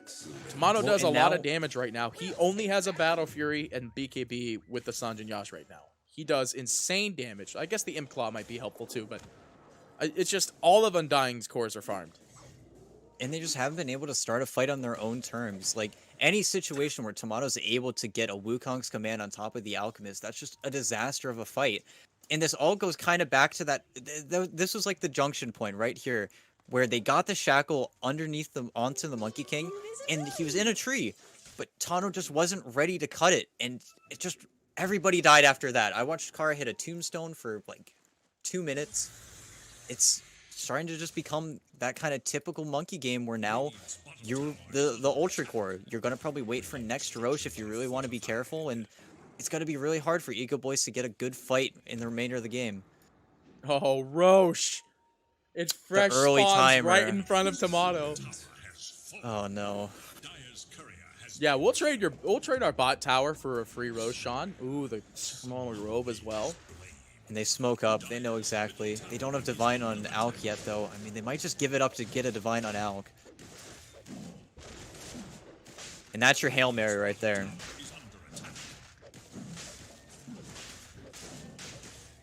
Yeah, this is just a free Roche. I mean, they can't put pressure onto this tower. They're pinging the top tower for defense. Yeah, they're so afraid of getting forced to use their BKBs, forced to use their items, because they have so few resources right now. They're so starved. And you just see the pings. Yep, they're just going to go immediately for the tower. They've got creeps in mid. The enemy team's pinging to defend the wave because, you know, they're afraid of getting cut, but I don't know. This is really hard for them to get into this fight because they can't take a fight until this Divine Rapier's happening. I'm just looking at everything here. Wait, Divine Rapier, what? For the Alk. Oh, I mean, I don't even think that's going to be a good last hurrah. I mean, there's no Basher, so he can't get bashed. You can get just Phoenix Egg, though. It's going to be like Roar is going to go down. They're going to try and get a Shackle, and then 25% cleave Divine Rapier Alk. That's the hope. Unless they're trying to just purely rat it, but I mean, they're going to start to lose buildings pretty fast. They do have to wait for the top wave, though. They did get the wave in. And his bot tower is taking a lot of damage. They actually forced one TP back from Bryle. Well, Bryle's got good, decent mobility with the then spider legs, so he'll be able to re-engage with the team eventually. But I mean, I guess with that time being bot, like you're talking about on bot, actually, they are gonna just rotate around. Undy smoke. There's no hero to really jump on right now. Just Beastmaster illusions in the mid. I think we're going to come into a smoke v smoke, yeah. Alright, it looks like Rises. He's primed and ready. The Divine is up. Now TP, BKB is at the 9-second mark. The Roar goes out on Timber. This is a good first one to get for here. Then comes the Monkey King, and they do know now with the damage coming in, but it doesn't even matter. Wind is going to be the first pick. They will find the kill on Saberlight. The buyback immediately. The most likely TP into the outpost. They need to escape as soon as possible. The silence is there. The BKB, he's caught by a Remnant. They are going to be able to put him down for the time being. The damage-wise, the Flamethrower from Moonmeander. I didn't even see he picked up the Shard. He's burning away Rises as much as humanly possible, and there goes the Divine Rapier. It hits the floor, and Tomato will be there to take up the flame as Kara will go down in 3 right clicks, and the GGs will be tossed out as EGOBOYS will lose this game, and Undying will take a 2-0 in this total game, in this 2-game series. And I mean, it's hard to say it, but it really goes back to that first Roche. A Roche that they instigated, a Roche that they just got kited around. And I spoke about it a little bit in the first game, but Undying is so good at forcing the opponent to want to kill them, to want to bait them in, and then you just see them turn immediately with their spells. It's like Undying feels so weak and so strong at the same time, and EGOBOYS just got the lower end of the stick pretty much every single time. There was no trades. Alone, who had a really good start of the game, just started to fall off so fast. Like I'm looking at his KDA, and he was 2-0-7 or 2-1-7, and then he just kept on getting found, kept on getting picked off, and he really didn't have a way to get back in. I really hope what I'm seeing in the scoreboard is them just selling or deleting items near the end of the game. But because like you're looking at this net worth, there's no way. I don't think it was like this at all, right? Like they had more than this, right? It's just, well, I mean, you see the big dive at the Divine Rapier swap there, the big X, but they Yeah, I just don't think weren't they sold able. items. They just had no money. There was a Yeah, 0 net worth game. the biggest cash influx for the supports was when Kara got an ultra kill bottom, and we kind of saw the pure damage coming into effect where he was able to supply that damage to kill Moon Meander. And I think that was the last time they got a really good convincing fight, because after that you had the Roche, you had the poor fights in their jungle, them just split pushing, trying to make space. And then as soon as that mid tower went down on their tier 3s, it just felt like it was a hole that they had to climb out of, and it feels like every single tick up of the like Alex net worth ticking down was just a massive blow to them. And they just couldn't do it. I mean, win probability. I'm looking at win probability, and it's kind of funny, but Oh, I should have looked at that graph. Hang on. Don't say anything about it. Wait, where is the win pro? Oh, there it is. Oh, it was in their favor at one point in time, but yeah, that skyrocketed pretty quickly. honestly, at 20 minutes, they were feeling so good. And then you just see I feel like it just jumped to almost a 50% win rate for Undying as soon as that Roche happened at like 21, 22 minutes. And I don't know. That Roche was just so poorly executed. There's no way to kind of beat around the bush. It was just a really unfortunate series of events. Well, speaking of, well, I don't want to say speaking of unfortunate events. What a terrible segue. Anyway, speaking of events, we're not done with this one quite yet. There's going to be another series right around the corner. I believe I actually have it written up right here. It's going to be 4ZOOMERS versus the Cut. So, Hype ladies, game. it's going to be a very hype game indeed. Not like this one. I mean, not saying this one wasn't a hype game. It had an Alchemist and had a Monkey King. One of my favorite heroes are of those two. Uh, but we do have another game up for you right around the corner. So, ladies and gentlemen, stay tuned. We'll be right back with our second series of the day.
Ladies and gentlemen, welcome to the BTS Pro Series 5.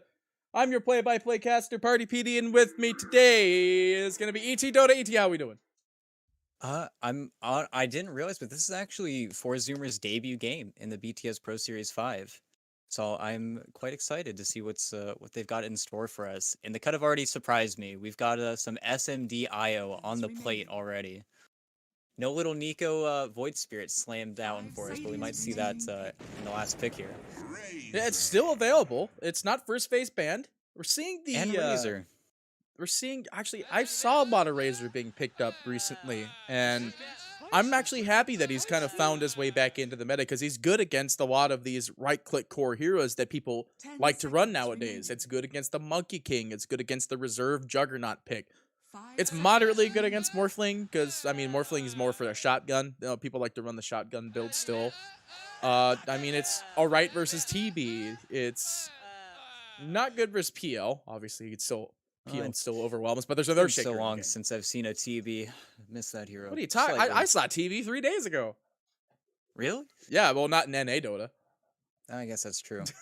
I've been in the pits of NA for a while. It's just been Monkey and Alk and... Hey, I should have asked if you wanted to cast CN Dota. You're awake at the same time I'm literally doing it.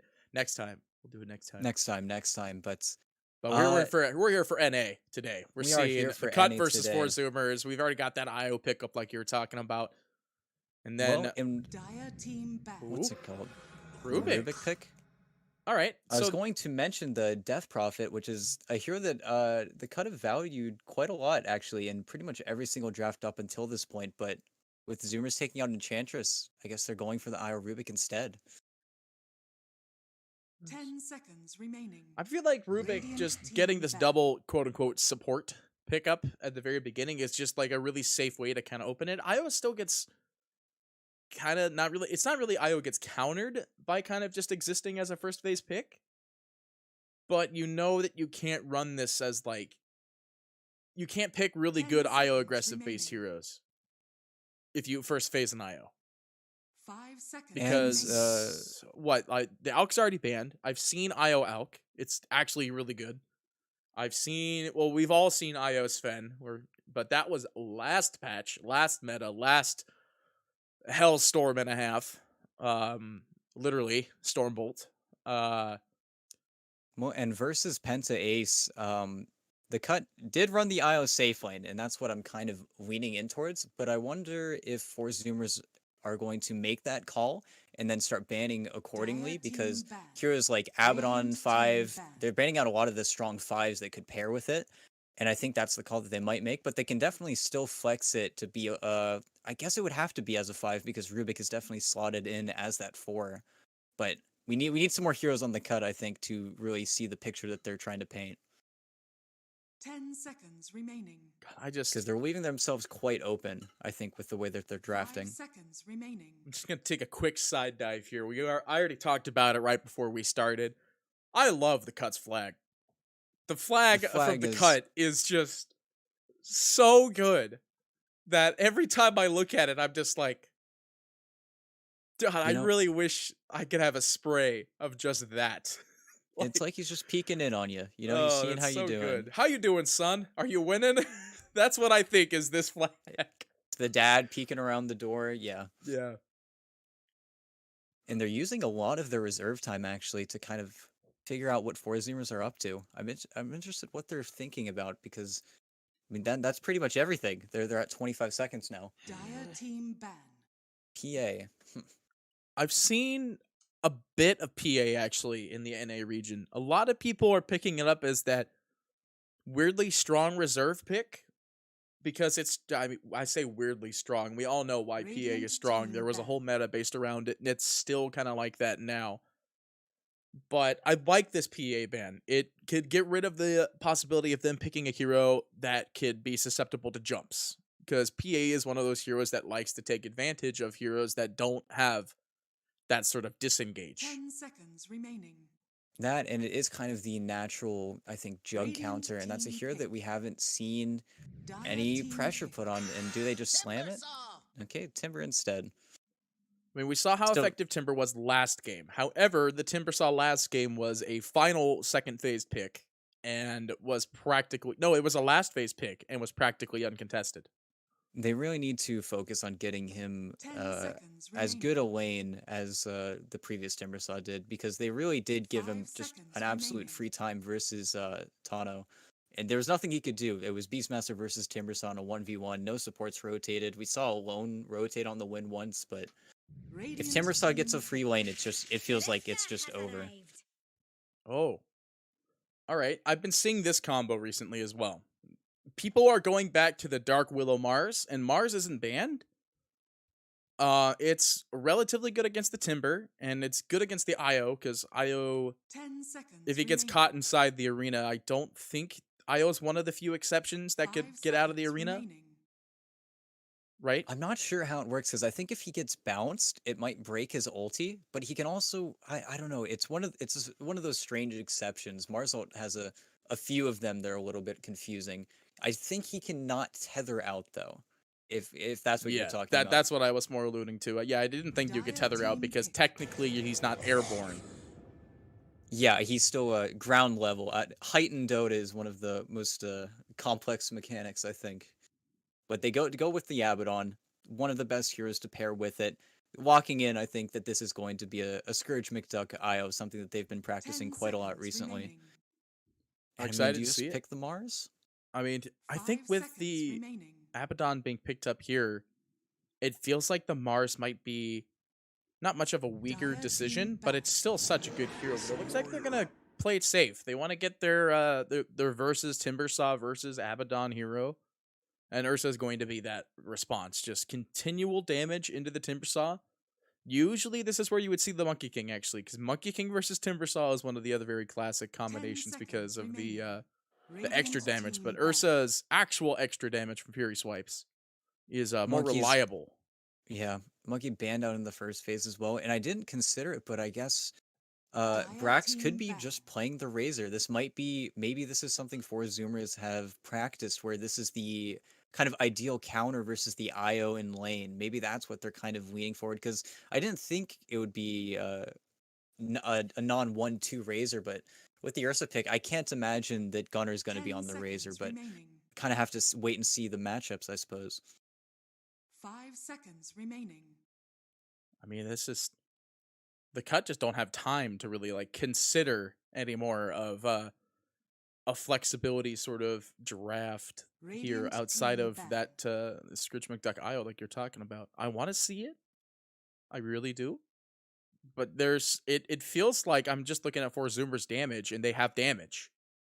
Whereas the cut have the Timbersaw we saw last game was a strong Timbersaw. 10 seconds remaining. And if we can get that again in this game, then you have the damage. Like the cut has the 5 damage in the form seconds of the remaining. current heroes that we could see indefinitely When under both teams circumstances. Both teams clearly think that the other want a mid laner. We've just lost, some of the best in the patch. And taking away that Void Spirit at the end of the day from Little Nick might get pushed to play that Bat Rider that we also saw him pick up a little bit. And that's some CN Dota right there. The 10 still seconds picking Bat remaining. Rider and then getting the Ag Shard with the Ags with Abaddon. You Oh just my lasso gosh. your 5 Abaddon and seconds drag him remaining. around. I've seen that. Yeah, you do the savior Abaddon lasso, and then you lasso somebody that's behind him with a double down. Oh man, I can't believe I saw that for the first time. I'm like, that's actually insane. Because it still sets the cooldown to 20 seconds if you open a lasso on your ally. Oh wait, you were talking about 4ZOOMERS getting it. No. Okay, I that's would what I like thought. the cut. I would like the Okay. cut to get it, but That's what I thought, because like the 20-second cooldown with the Aghanim Scepter thing is just insane. I feel like No, yeah. it's not actually like not a cheat, Radiant more or less, team pick.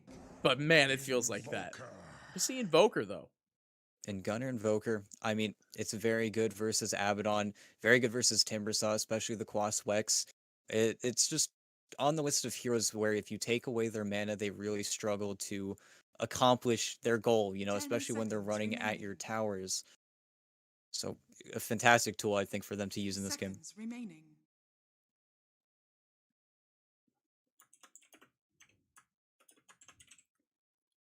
And looks like the last pick is gonna be Bat Rider themselves. Well, you called it. They're gonna do it. We're going to see the Bat Rider chain lasso with your Abaddon. Oh no, I said Abaddon. Whatever, that's how I see it now. It's all thanks to Abaddon. those EU casts. We'll call him Pingu. But yeah, this is another hero that Lil Nick has been used quite well. It's nerfed. It's very nerfed. It's been nerfed sequentially. It's been the one hero that I think has consistently been changed as these small patches have rolled out.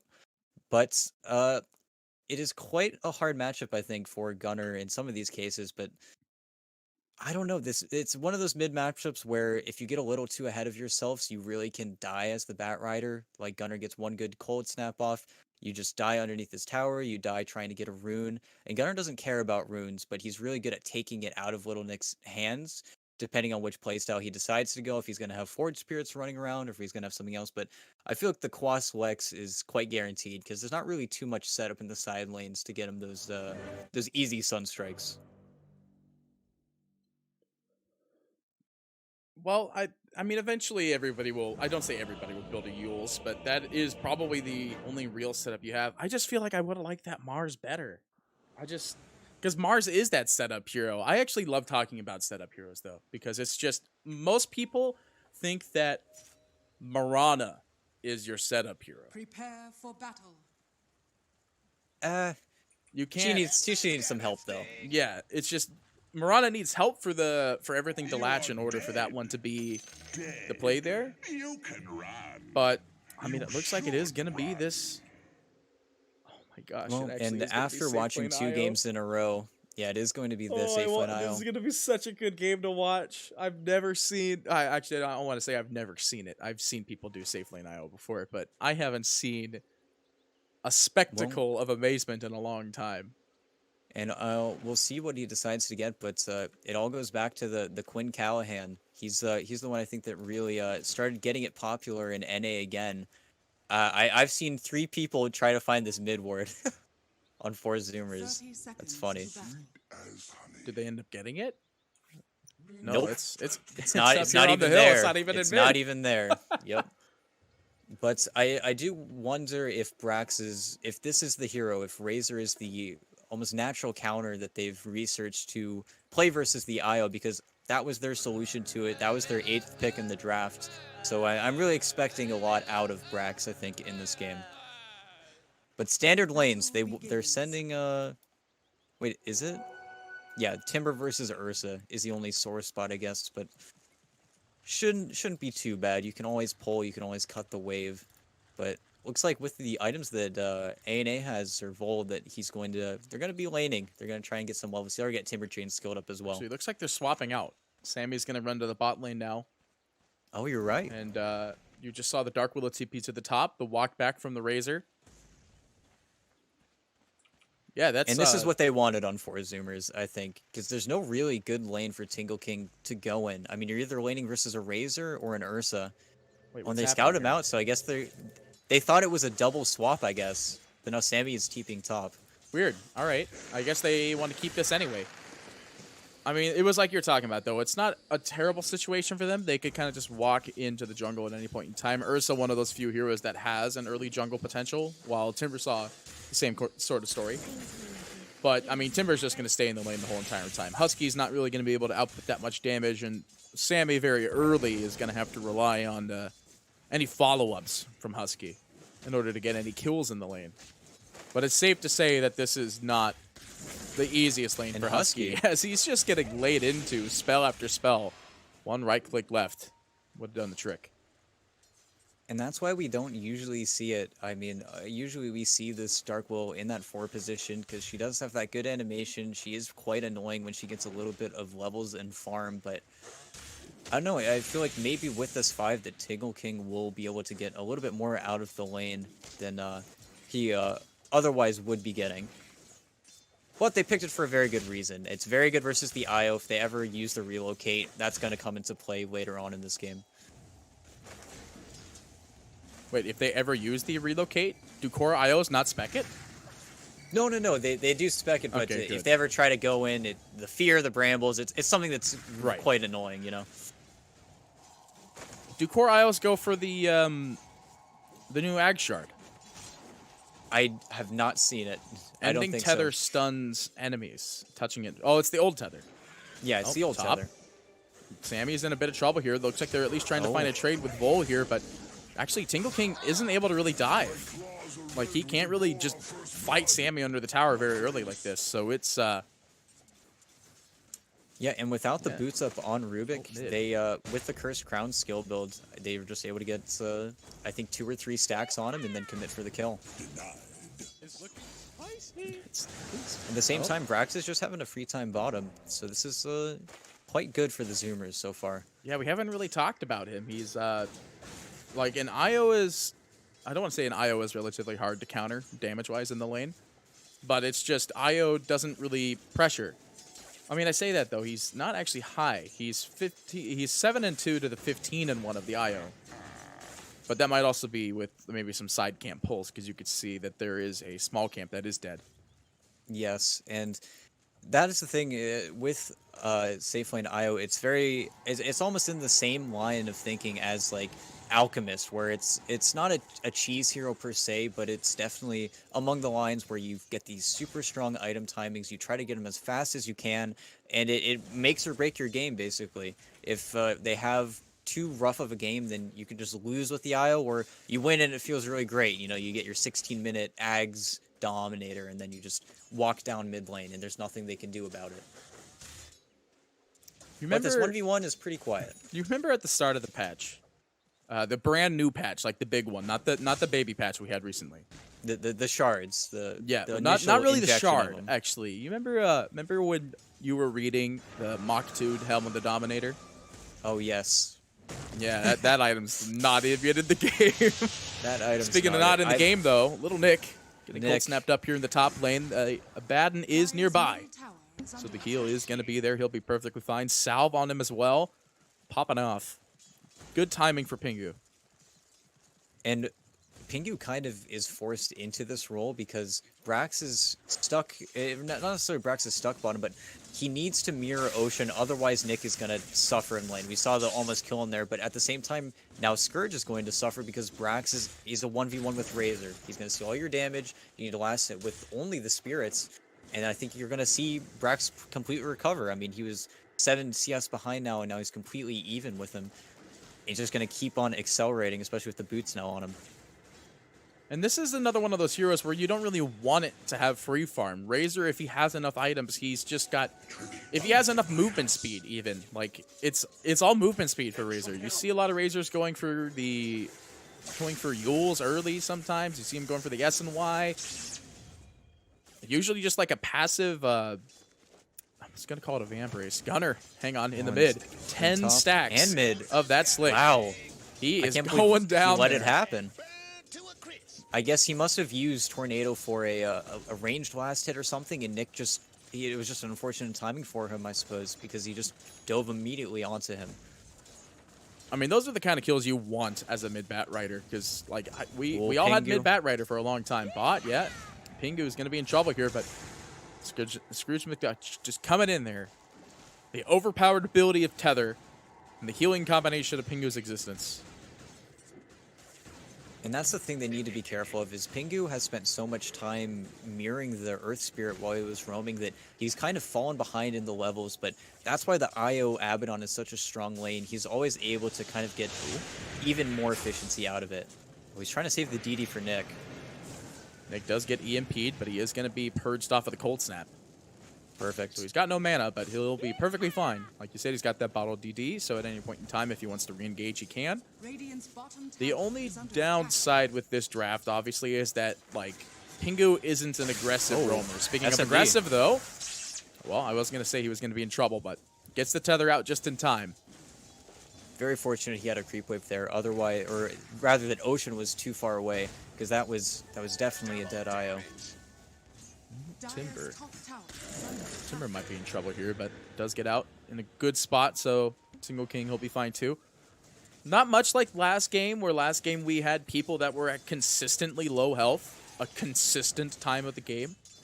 the very early phase. The Morphling games are quite stressful to observe. Yeah, I mean, you know how it is, right? Like, you've done plenty of solo casting yourself. You know how hard it is to observe, produce, cast, etc. I swear, sometimes the Morphling just doesn't want to be alive. That's what I've seen Dota WTFs where Morphling is sitting at the agility. Ooh, I thought Ocean was going to be able to get a lucky aftershock. Well, and with Gunner there as well. And does he keep the cart alive? Yeah, he's able to keep the cart alive, and this bot tower with the cart is going to be under siege. I mean, this is a very early tower. It's so much gold if they, well, not if, when they end up getting it, because they do have the cart alive. It's just going to tear into this tower. Brax completely uncontested, running around with the OP Falcon Blade, still not nerfed yet. I mean, it was nerfed a little bit, but it's... No, it wasn't nerfed. It was buffed. Yeah, I was going to say... Yeah, well, I mean, there you go. The OP Falcon Blade. It's funny as well because Brax is really one of those players. I think he's one of the few players that has really valued it a lot. I feel like I see him buying it on more heroes than anyone else. I was going to say, I felt like top was going to have a little bit of action there because I Single? saw Tingle King in a bit of trouble there. He is going to get cold snap though, so the latch is going to not be there. And Sammy wanted to confirm the kill. They'll find the trade. Meanwhile, they kill off Brax in the bot lane. Little Nick showing off the lasso with, I believe, at least 3 stacks of sticky. Yep, 3 stacks. Yeah. I wasn't even looking. I just wanted a random number. And good kills all took. across the map. They did take that was, tower, so the economy is there. But it's you don't want to be throwing away Brax that quickly. Free farmed lane, now it's sitting 2.9k. One, it was a very sneaky TP. He TP'd down there after the creep wave died, and he didn't have the field, so he couldn't see underneath the tower in the trees. So Nick just sat there, and I think he went into the wave to farm it as fast as possible, and just got taken out for free, more or less. And now Nick has boots of travel. He's quite farmed on the Batrider. Yeah, Brax trying to go for approximately the same build here. Little Nick's is a bottle, and Brax is the Falcon Blade. He will try to go for the slow, but he brings them in. We'll try to siphon the damage. They know that Brax can't chase him, and with that ultimate up, Little Nick can't do much of the same. He needs to be a little bit careful with the rotation coming in from Ocean Husky, but I think he will be able to navigate out of this one. Sammy's courier gets clipped in the meantime, though, in the top lane, where we see Tingle King is going to keep on trying to dive Sammy over here. We have 3 heroes in the top lane. The TP rotation from the Invoker. Not in time. They find this kill, and Gunner. Actually, he might be in trouble, too. Tingle King, they saw the NATO go out, and they now have the NATO of their own. And man, Vol is such a high level, actually. Wow.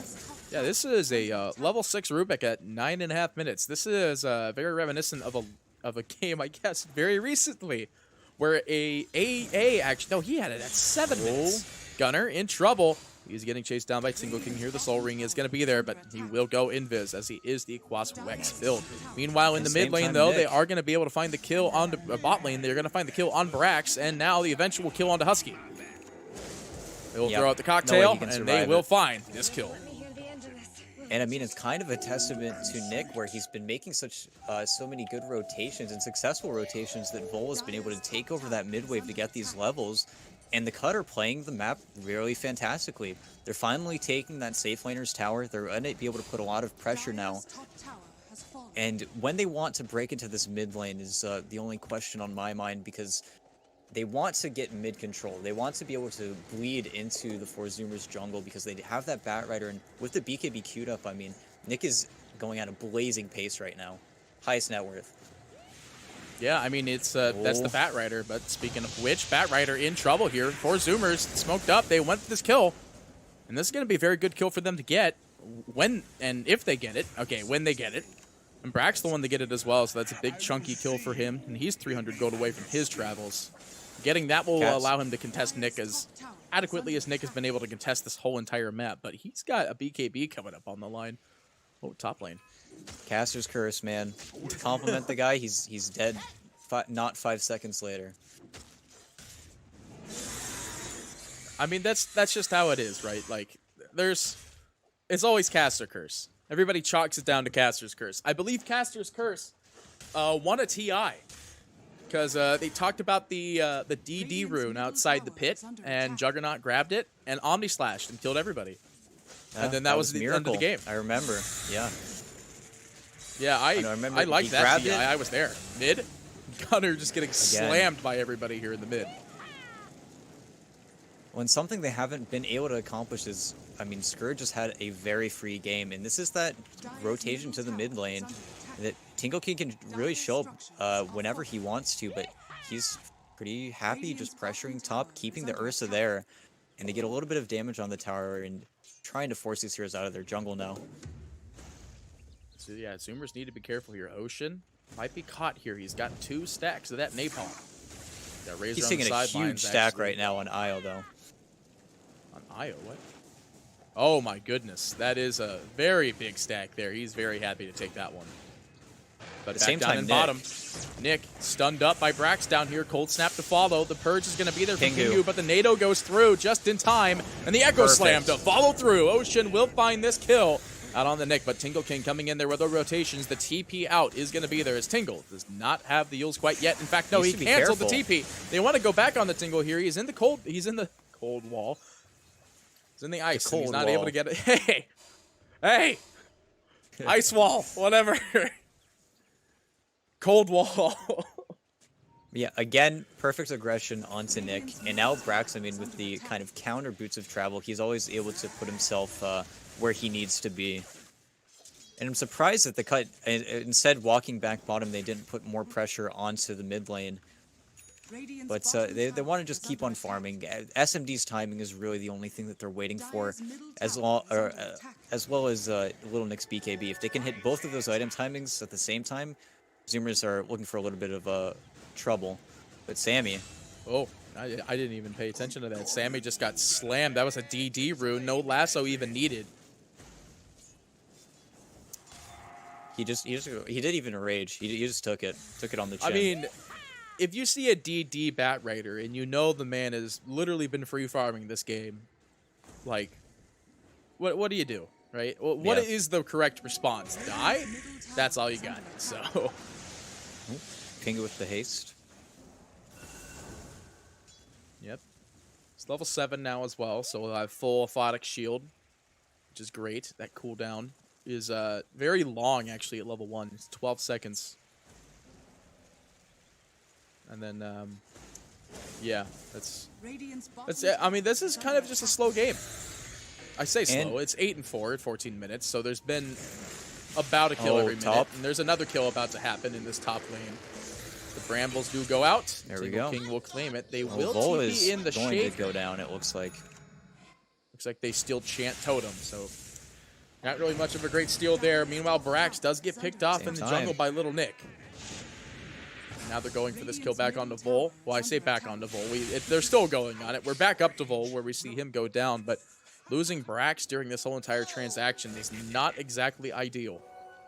And it is a little bit of a slow game. The only heroes we're really seeing playing aggressively on the Anderson map is that top lane. It's just Vol and Tingle King, but they're making space for the Io. That's the trade, right? You're seeing the space being made for Io, and he's 400 away from his Ags.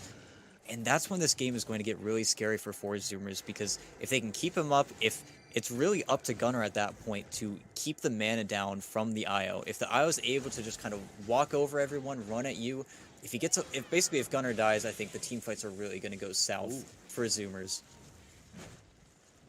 I mean, Gunnar is the best real team fight that they have. That's their setup. Ocean. They've got NATO back up in the top lane. Yeah, Ocean's in a bit of trouble here, getting jumped on by Tingle King. And still taking quite a bit of damage. Doesn't get hit by the Molly, but is still going to go down slow and steady by Tingle King with the Chakram. When that's 2 times in a row, you see them kind of dying. This is the empty lane with the free farm, but without their tier 1 tower up here, it's just a risky place for them to play. But, I mean, these item timings are about to get hit. Ags is done on Io. I think Nick is, 200 away from his BKB? Yeah, he's about that way. Tingle King just picking up his Yules as well. And they're going to want to defend mid with this Ags if they can get here in time. I mean, they're laying into it. Brax does manage to find at least 1 TP, throwing out the plasma field. But with that EMP, it does zone him out for a little bit. DD on Gunnar, though, so they can't go terribly aggressive here. But with 15 seconds left on that rune, they might be able to do something afterwards. But you can see with the I wasn't gonna say with the ward vision, but there's a lack of ward vision that 4ZOOMERS could just wrap if they really wanted to. And you see that they're just like kind of leaving. They're just hanging out in the bot. is under attack. Well, and this is what they need to do. They need to burn Scourge's mana. They need to be as annoying as possible for him, because if he's just able to sit up front, have the overcharges ready, play with his Timber, play with his Abaddon, then this game is going to get really difficult for them. Even though it's only a 2k gold lead, this is really their big timing that 4ZOOMERS need to be really cautious about taking a bad fight here. I mean, the rest of... I was going to say, they do see that there's 2 top, but, I mean, Gunner's just going to lay into this tower. No deny for it. And that's a good kill for Zoomers, because now they can re-rotate into their jungle, and Little Nick is in here. They don't see him. He's TP'd out just in time. That's actually Timber Tingle might be King. in trouble, though. Yeah, no Gunner comes to TP. Sunstrike, but the Cold Snap is there with the follow-up Urn and the Yules Bramble. out from himself. The Bramble is there, but Single King. King of nothing, but death. Oh, I didn't know there was a Dark Willow specific comeback for killing Timbersaw. That's an interesting one. Well, and I think Tingle just needs to reassess, regroup with this team, because they really are, I mean, they're the strongest unit in the map right now. If these 4 heroes run into anyone, I really think 4ZOOMERS are going to lose a team fight. But this ward that's about to time out is scouting literally everything.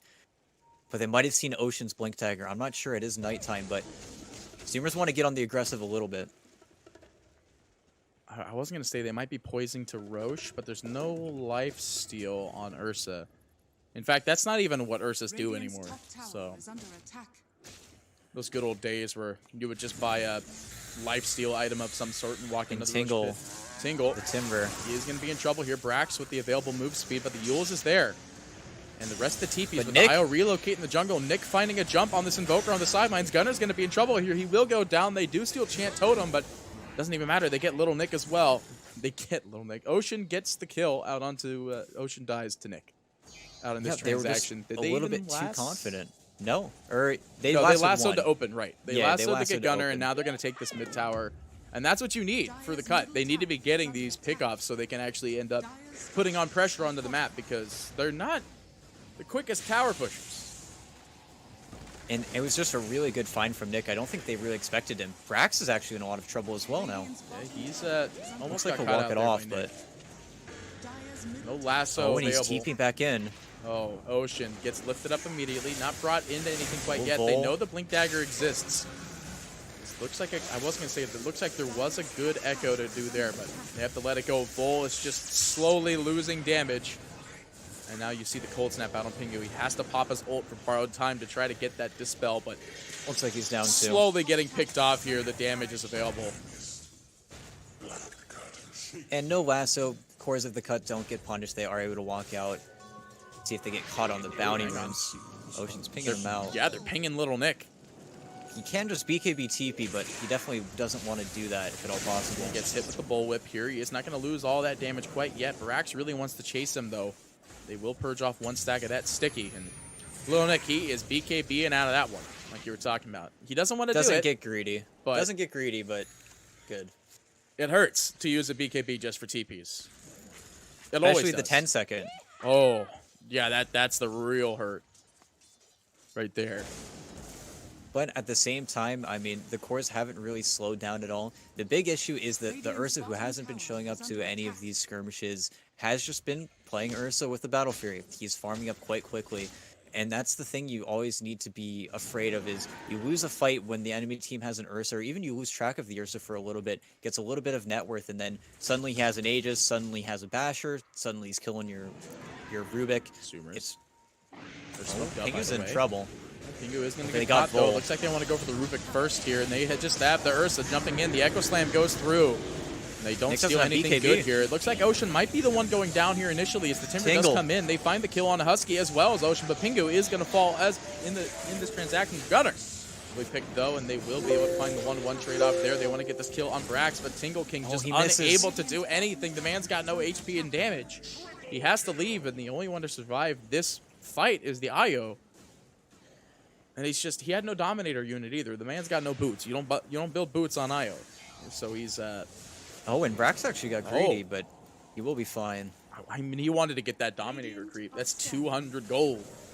That's big I believe money. the way that fight started was Sammy Boy actually just blinked onto the creep and killed it, and then Or actually, no, I think he ditched the creep to relocate in because he got ported back to the triangle, and as soon as he got taken out, Single King just got punished. Is this Kobold enchanted? Radiant's bottom What? tower Where's is this under Kobold attack. from? Is it a shovel? Oh yeah, it must be a shovel one because it's just running after him. Speaking of running, no Oh, Brax Brax. needs to start running himself, but He Little needs Nick. it. Nice. Perfect for motion. Good jump with that stun there. He was trying to hold lasso until it was the ideal situation. Brax, I don't think you want to keep staying here, though. It's a very hot spot. No ward to scout out that rotation, but they could assume with nobody on the map. And that's something you need to be really cautious of if you're the cut. If you get a little bit too, I think, comfortable in your seat, then this game is going to start becoming out of control. Because this Ursa is getting items. He's continuously farming. He's going to continue to get these bigger items, and Basher queued up. And Nick actually just TP'd top. I mean, Samboy could do some really annoying things to him. Yeah, he could, but doesn't want to go on him quite yet. It might be the Basher timer that he's waiting to do solo pickoffs like this. But, I mean, you're right. Sammy has literally been free farming this whole entire game. Like, it's the Ursa with the Battle Fury. You love it and you hate it, and because it's in your pubs. That's why you hate it. So... yeah, this is this game is going to go out of hand here as soon as this Basher is live. I mean, it already kind of is out of hand, but the net worth you could see actually with the net worth graph that it's been relatively in the 1 to 2K range on the side of the cut for quite some time here. And I think the big difference there is Gunner is Nick. quite slow, but He has to BKB if he wants to live here, but oh, it he looks doesn't like get the knockback. yeah, he knocks him forward. And Brax TP's in. There are creeps available, and with that TP in, Cut need to get out of here.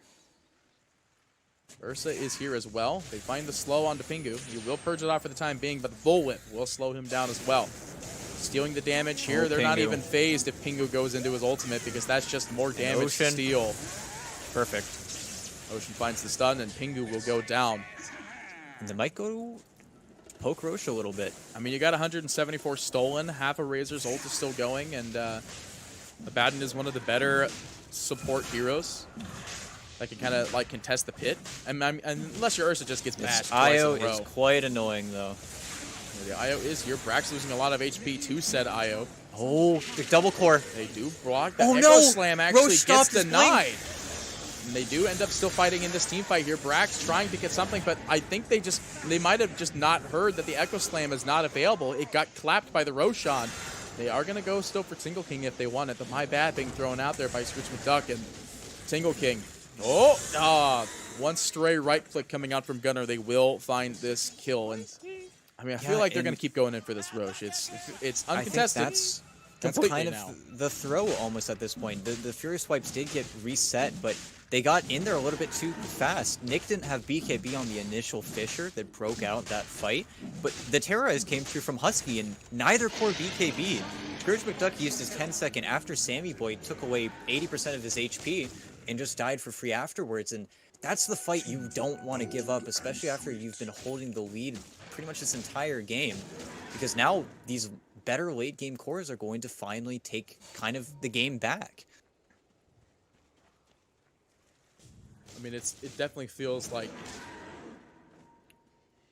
that control, like you were talking about, it's already gone. The 2K net worth lead now swapped over to the side of Zoomers, and that Basher live and ready. The Basher wasn't even in that team fight. And they're going on bottom. This is what they need to do. Yeah, they find Gunner here. They do relocate the IO in as well. The EMP is going to be there. There are two here available from Zoomers, but I don't think you go on this. You don't have anybody else. It was a good try from Scourge McDuck. I say that though.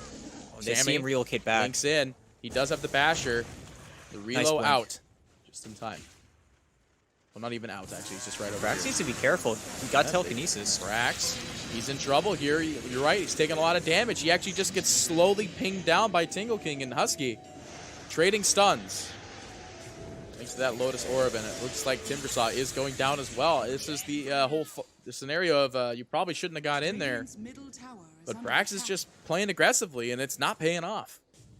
Well, and that's the issue. If you let the cuts line up, if you can hold them down, you can get the control on these two kind of wild heroes, that being the Batrider and the IO, then you can definitely take the fight. But as soon as the fight gets out of hand, the Ursa's gonna start to get kited. I mean, that was a fight where Gunnar died in the beginning, and they still decided to stick around, and it was definitely some greedy plays coming in from Zoomers. That typical NA greed. I mean, I say that, I probably would have done the same. These are all pro players. They're like beyond better than me in every way, shape, and form. I've seen Brax play. He plays with zero quality on his game, though. Like, you see the sparkly cosmetics on literally any hero. They're not sparkly, and they don't even look like cosmetics, though. Speaking of looks and problems, Ocean was trying to go for a kill out onto Tingleist, but is not going to find it. They steal Fissure, which is an amazing steal for the Rubik. They're going to hold on to that one for a long time. When it's something they've been hesitant to do, I think, mostly because of the Earthshaker and the Dark Wool in the side lanes sitting behind the cores. But they haven't really been making too many relocate plays, but the 4ZOOMERS are kind of playing into the Cuts game plan, I think. They're getting these kind of free pickoffs, and if SMD is able to get a little bit more farm, he's got the Sanj and Kaya almost, I mean, in the works right now, but the Sanj already on his hero, then, I mean, this IO is still fantastic at kiting the Ursa, and that's that core matchup that I think you still need to be a little bit afraid of. If they can get out of the Ursa's Basher, then I think this game is still in the Cuts ballpark. I mean, that's a very hard ballpark to try to live by, though, because eventually this Ursa is going to have the Abyssal Blade. He already has a Blink Dagger. I mean, that's probably why he's not going for it immediately. You see him building the Scotty next. But, An atypical build, but it's just so necessary versus the IO. You just take away his healing, and then he just feels so much weaker. I mean, it's just, Sammy just runs at people. That's the best thing about an Ursa game like this, is that if he does get kited, that's going to suck. But he's got BKB, he'll have Leap. His very short barrel stuff, ranged Earthshock Leap. When a minute 17 left on the Aegis. Lasso trade-off here as the counteractive stuns are going to be there, but Brax just getting He's lifted over both left fissures. and right. He's on top of all those fissures. BKB is going to be there from Sammy. The flamethrower is being burnt out by the Timber Saw here. He's not going to get hit by the bash, but Single King loses Sunstrike. Who goes in there? They will find that trade, and they're not done quite yet. Scourge actually in the back lines here. Cold Snap not available. They still have already been expended. The BKB on Gunnar, though. He is going to throw out the Tornado. Doesn't find... Actually, he does find Scourge, but unable to find the follow-up stump. But the bash is there out onto Pingu. Dies almost immediately. They want to get the kill on the Batrider. BKB's gone on Gunnar. He's going to be feared here while rooted, but perma-stunned in the backlines. They find the kill on Gunnar, however, because they're splitting up this team fight. And they lose 3 for 2 here. Then you don't want to be trading like this. This is not a great trade. Well, and Gunnar, he popped his 10-second right here and then just ran up the hill. I guess he was trying to make space. But he just falls after the 10 seconds gone. They just turn on him, they lift him, Fissure him. And Vol having this Fissure is causing a lot of problems for Zoomers. Ocean's got to not let that happen again. I mean, it's like literally the best spell for a Rubik to steal in this game. There's no real other spell that can provide the same amount of utility of having Fissure. It does immense amounts of damage. You get the bonus cast range off of it because he's got the Aether Lens. And the Supremacy. It's too strong of a spell. But Aegis is gone. But Abyssal Blade is up. Yeah, this is kill time for Sammy. This is where he goes out and finds the Rubik all on his own and just presses W and then presses whatever his keybind is for Abyssal Blade and just immediately annihilates a hero. But speaking of annihilate, Ocean in trouble. Picked off immediately by the cut. Everybody there. IO has 1 total audio clip for every kill that IO ever gets. So. And now I think the focus is just going to shift around being alive during this Roshan, playing the top side of the map. SMD has this the Heart of Tarask already queued up. I kind of wish he did build into that Halberd, but maybe respecting the damage coming from the spirits by getting the Kaya, finishing it with the Sanj, but. I don't know, the Cut just want to keep on finding these small pickups. They really want to avoid major team fights, I feel like. Oh, they see Gunnar. I mean, this is a major pickup if they get it, and they will indeed, even with the IO relocate. They will find this kill. Tingle King very happy to take that one. And I know Ocean was dead, but I'm surprised that he was even up there because we've seen Husky and Ocean play so well behind their cores to keep them safe in this game, so plays like that can't happen. But it's a little bit of a lapse, perhaps. Sammy? They didn't blink in there. They did have the Molotov with the follow-up stun. From Fissure. I believe Fissure's about... Oh, Fissure did expire, so it is gone. Radiant's Looking for bottom another tower good is spell under to attack. steal. They don't have lasso, but Oh, you see them coming into the bot lane here. Brax, he is getting slowly chased does down do a here. lot of Brought back damage. with the cocktail, but with that damage siphon, Brax is The not in a great flamethrower. scenario here. The flamethrower slowly burning him up.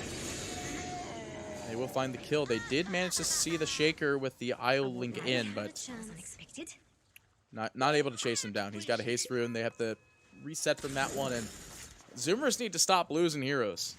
Just yeah, out the blue. It's sort of these soul plays that are right now. While Roche is dead, it doesn't matter too much, right? You're going to continue to farm on your two other cores. I said as Gunnar is respawning from his little pickoff, but Sammy Boy is still accelerating at the fastest pace in the game, and it really is going to boil down to when this Roshan respawns, because it's going to literally direct the entire attention of the map over there. It's going back I think to the cut are sky. ready though. They've got really good pit fight. I mean, we haven't really seen the Abyssal Blade even like kind of take off, and it will be based on this Roshan, and I believe this is still number 2, right? So we're not seeing the The shard or the shard Adsynth. yet. Could be up and now. It is not. Not the longer one though. It's only a minute and a half. And I'm checking buyback statuses, and I mean, on the cut they're really playing breakneck. They're gonna smoke without buybacks, with Roshan maybe respawning in a minute. Maybe smoking because they see that, but if they can get Brax before he gets the Lotus Orb off, that's definitely a target. He's just so fast. With Quicksilver, he's 550 MS. It's a very fast boy. Very fast boy indeed. But it looks like they're not going to be able to find a pickoff. In fact, it looks like Zoomers themselves are going to smoke and try to find a pickoff of their own. And they need this, as they have been getting picked off consistently themselves. This might And be they a need to be smoke and attempt to careful. Roche counter, though. But it's If not they up. find Tingle King immediately with the DD, Yeah, they're going to Oh, bait no. that DD rune, and the bait He took it. indeed. He took Oh, he it purged actually it. instead of going for the first hit bash, but there's the Abyssal Blade blink. But Lasso immediately there out by the Bat Rider. He's going to be bringing this Ursa all the He's way up to the splitting high the fight ground. up. And he's just kited completely out of there. This team fight had Gunnar? to be disengaged from this alone. Gunnar pops the BKB. He is invis, but still revealed. Lifted up by this Rubik. He's going to be in gone. trouble here. It's the first trade going out here. Sammy trying to find at least a return, but Pingu with borrowed time available. Ocean. They find the kill on Husky in the backlines. Tingle King trying to escape Sammy's wrath here. They will at least be able to find one trader here, while Brax will be able to pick off Pingu. They want to get for the kill on got Ocean. Vol, but Scourge and McDuck in the backlines finding the kill on Ocean, and now here comes the IO, big beefy boy himself. it's going to be a You rampage. can't, it's a rampage for Scourge. He gets it, SMD. Easy Dota. They split that fight up honestly beautifully. They were able to tear them apart at pretty much. I don't know, Scourge McDuck literally said, "I'm taking the supports." Kills the supports, kills Gunnar. He splits the fight up, and it was Nick and Tingle King that were keeping Sammy Boy at bay. It took so long for Tingle King to die. I think he had 15 or 16 Fury Swipe stacks, and he was just able to spend so much time, so much focus diverted away from Scourge. And that's the hero that Ursa needs to focus. Ursa needs to take down Scourge. Otherwise, your ES can't get into the fight. Brax can't get close. And once the BKB's gone on Invoker, it's impossible. Oh, Oh, goodness. No. All of Husky's HP removed in literal seconds. I mean, they're just going to be able to kind of sit here. Scourge, no fear. He's got a heart now as well. And that's the power of the safe lane IO right there. I'm so happy that I get to see a safe lane IO pop off as much as it has. I mean, now this is a free Roche. This is free Cheese. This is free Aegis. Like, they're not going to rotate heroes for it. Ursa's not going to walk in the pit and do anything about this one. You could Echo Slam it, but that's all that you'd be doing since your Invoker's bottom. Like, it's a free Roshan. Free Aegis. Everything. Free Aegis, free Cheese. And they've taken the Outpost, so it's free Outpost.